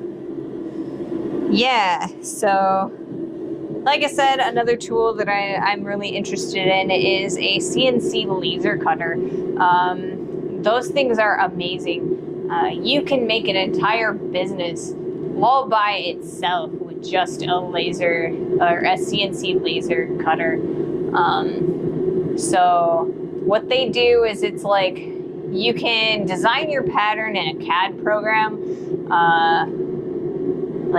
or model it in like 3D or in vectors, and the CNC laser cutter will take your computer image and it will cut it out of like sheet steel. So you can make a lot of signs and a lot of really great pieces just with the laser CNC cutter. They're really expensive though. They're a very fun tool to play with though. I have access to one because I live near a big city. I live on the outskirts of a big city in more a more-ish rural area. But there is a maker space in the big city that I live near, and they have a laser CNC cutter. And as I am hammering on the horn of the tip of the horn, I'm actually trying to push it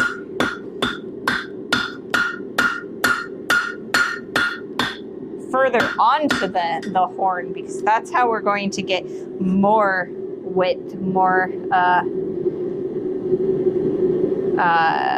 a bigger hole. So that's our goal, is to, kind of get it deeper onto the horn.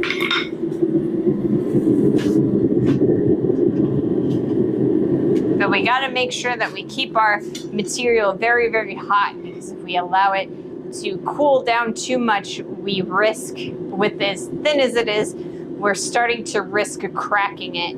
And the last thing that we want is to just crack open our hole, break it.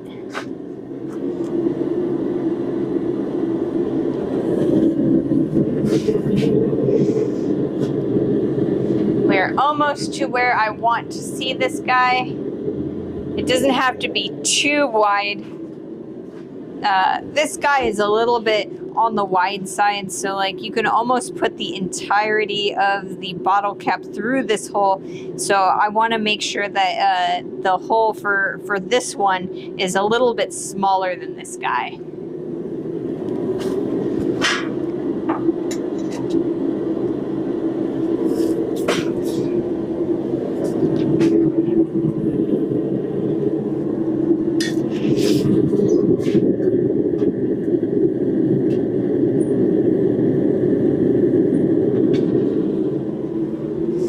Alrighty.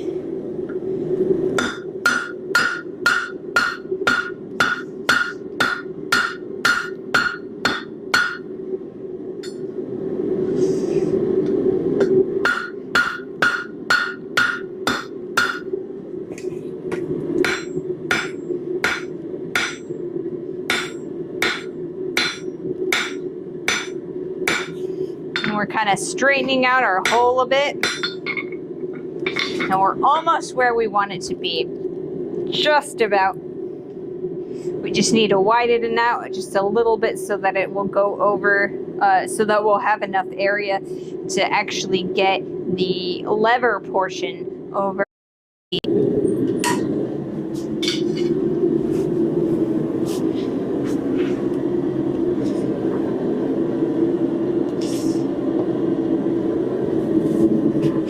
Couple more heats and we'll be good to go.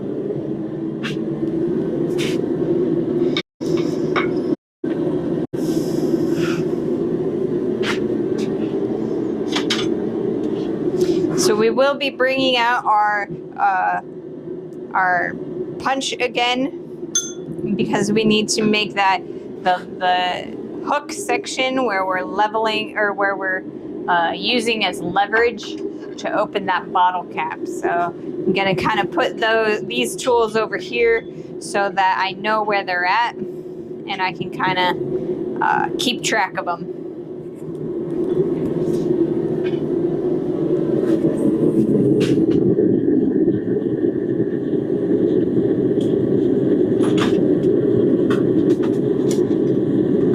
Oh, come on. There we go. My material is starting to roll all over the place. That's not fun. All right, I've got a little bit of thickness over here.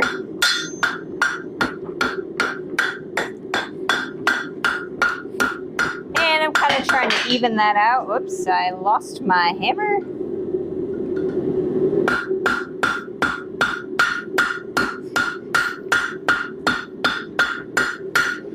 Yeah, keeping that even so that it's like a nice round circle. That's the way to go. I think I'm gonna hit over here to kind of, whoops, I keep doing that.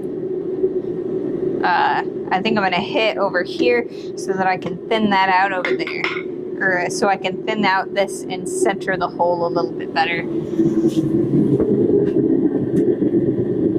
Sorry guys, I'm starting to get a little bit tired, so my brain's a little slow.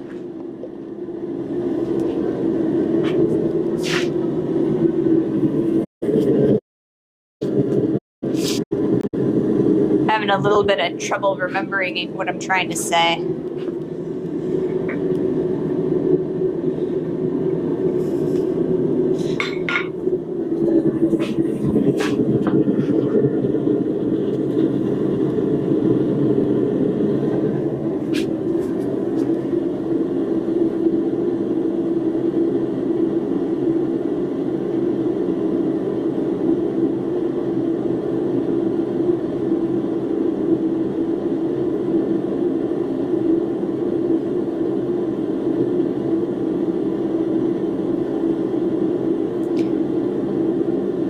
Having a little bit of trouble connecting to my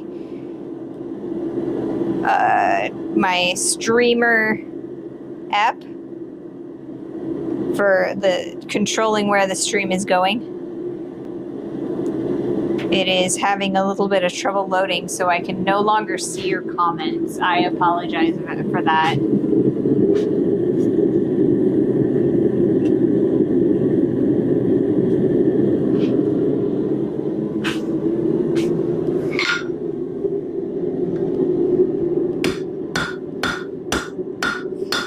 Kind of trying to straighten out that hole a little bit and maybe kind of make it a little bit more oblong. Part of that is so that we get a little bit of, it'll be a little bit easier to get onto the bottle cap. Kind of like that. So we've taken our round hole and made it a little bit oblong. So now the next thing that we're gonna do is we're going to take that punch and we're going to create the prying section.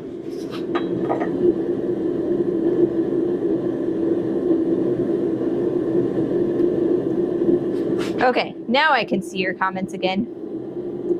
Is there a reason you don't work from a smaller to bigger punch?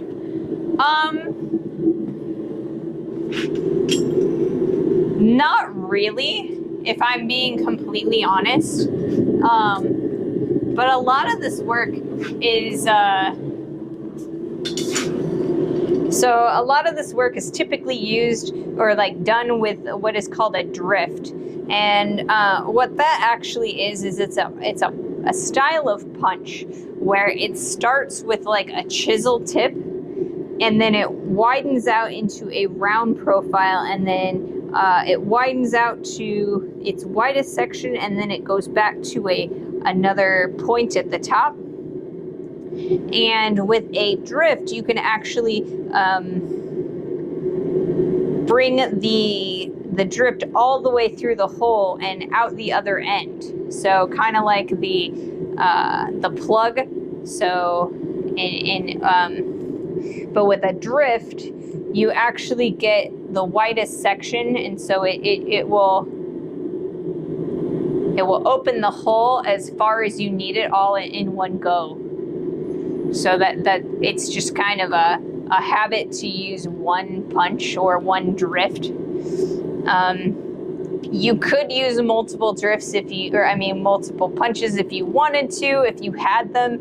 This is actually the biggest punch I have available to me right now. I don't have any drifts because those are usually made for a specific project, if that helps answer your question.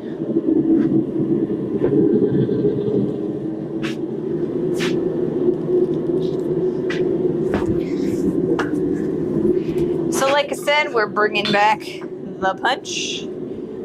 We are going to create the pry section on our bottle opener.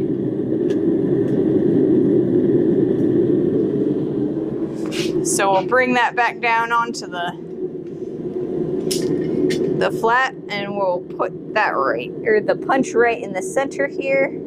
Bring it back just a little bit so it's a semicircle and not a whole circle. And it's taken me a little bit longer than I wanted it to kind of bring this out so we don't have quite the amount of heat that we're going to want for this job. But we're starting to mark out that semicircle area, the pry section.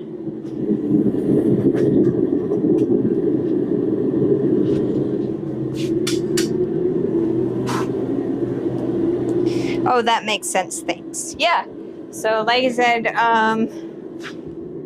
habits, or old habits die hard. It's kind of like, even if you don't have the exact right tool for the job, like your habits start to persist, and you just do things a certain way just because it's the way you were taught, the way you've always done it. So that's kind of what's happening here. Like I said, drifts are typically made specifically for a project. So if I were to be, get a commission to make like a bunch of bottle openers, I would probably make a specific drift for all of the bottle openers. And I would use that same drift so that I open the hole exactly the same for every bottle opener in the set.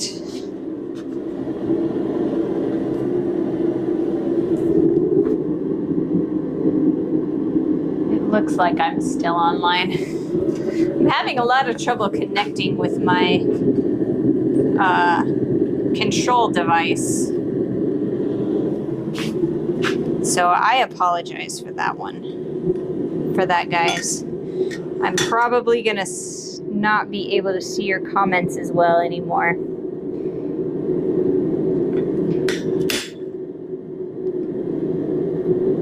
I keep trying to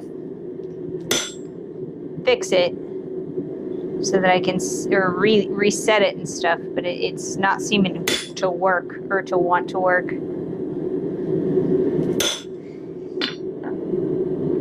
All right, so we've got ourselves a semicircle. It's all nice and made right there. So we're gonna bring that down a little bit further so that we can use that as a leverage to get underneath of that bottle and pull that right up. Couple more heats and we'll be good to go. And I'll probably end the stream at that point.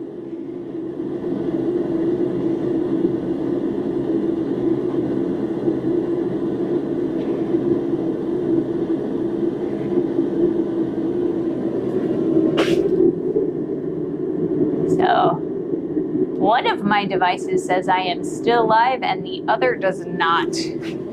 So I'm not entirely certain what that means, but hopefully you guys can see and hear me.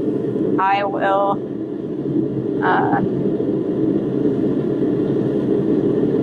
probably show you a couple more heats with a little bit less commentary, and then I'll probably end the stream. Like I said, I'm having a few connection issues that I'd like to get sorted. So thank you all for visiting and watching me work. I've had a blast. I hope you have too.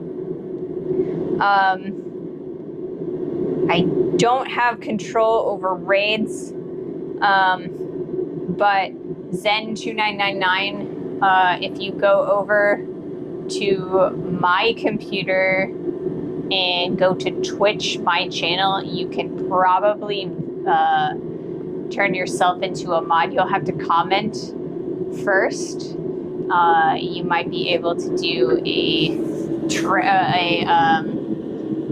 a raid from there, but I don't really expect you to be able to do that because I haven't showed you how yet. I will remedy that so that we can raid on Monday. So I apologize, guys. Like I said, my stream controller is being dumb.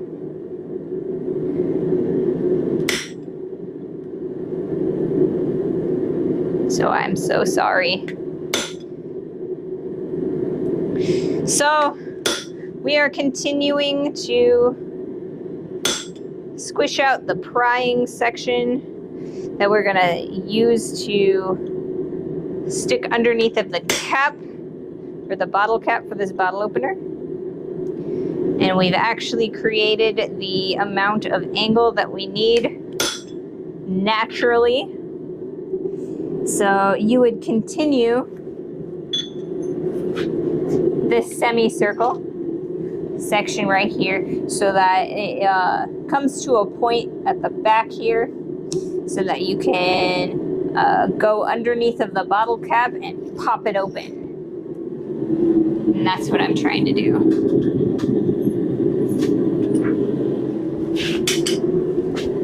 I'm gonna try and reset my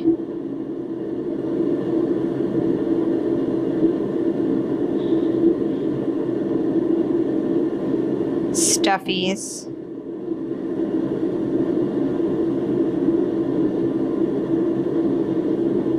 Okay, yeah, it looks like my stream is still going, but it's still screwing. I can see you guys a little bit, but it's like kind of screwing up a bit. Home. Stream manager. Okay. I got you now. It still says I'm offline. Ha, that's fun.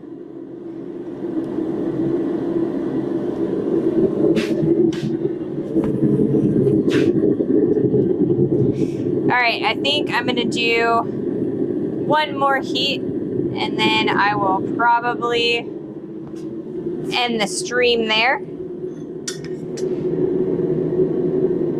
Do my best to see if my controller will allow me to raid someone, but I'm not entirely sure how that works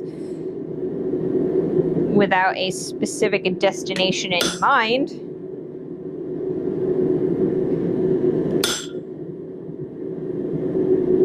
But yeah, this is how you make a round form bottle opener. There you are.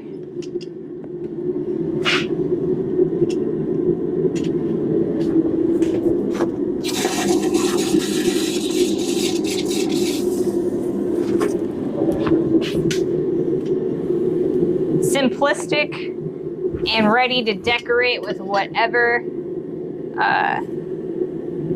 customizations you'd like to do. Excellent. Yeah, so it looks like I can see you guys' comments. Let me know if you have anywhere specifically you'd like to raid. It does not look like I have any followers that are streaming, so if you've got anybody that you guys are interested in raiding, let me know. If not, I will have to end the stream without a raid. I'm sorry. I'd love to continue the love. But it's... yeah.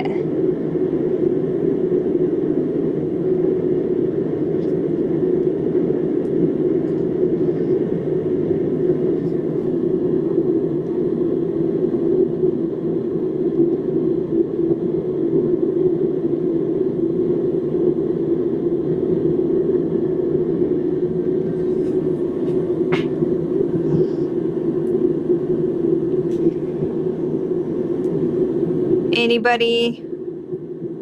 Johnson? Okay, cool. I will raid Johnson. Jonsin.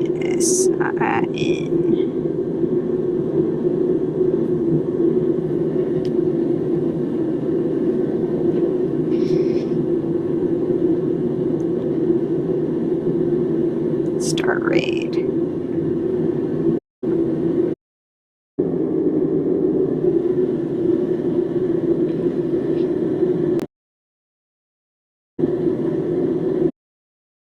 All right.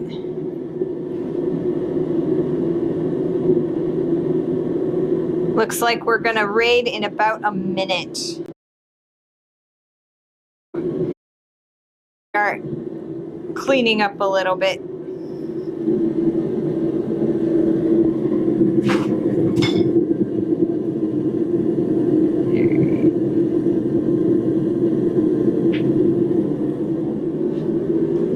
Bye, guys. See you later.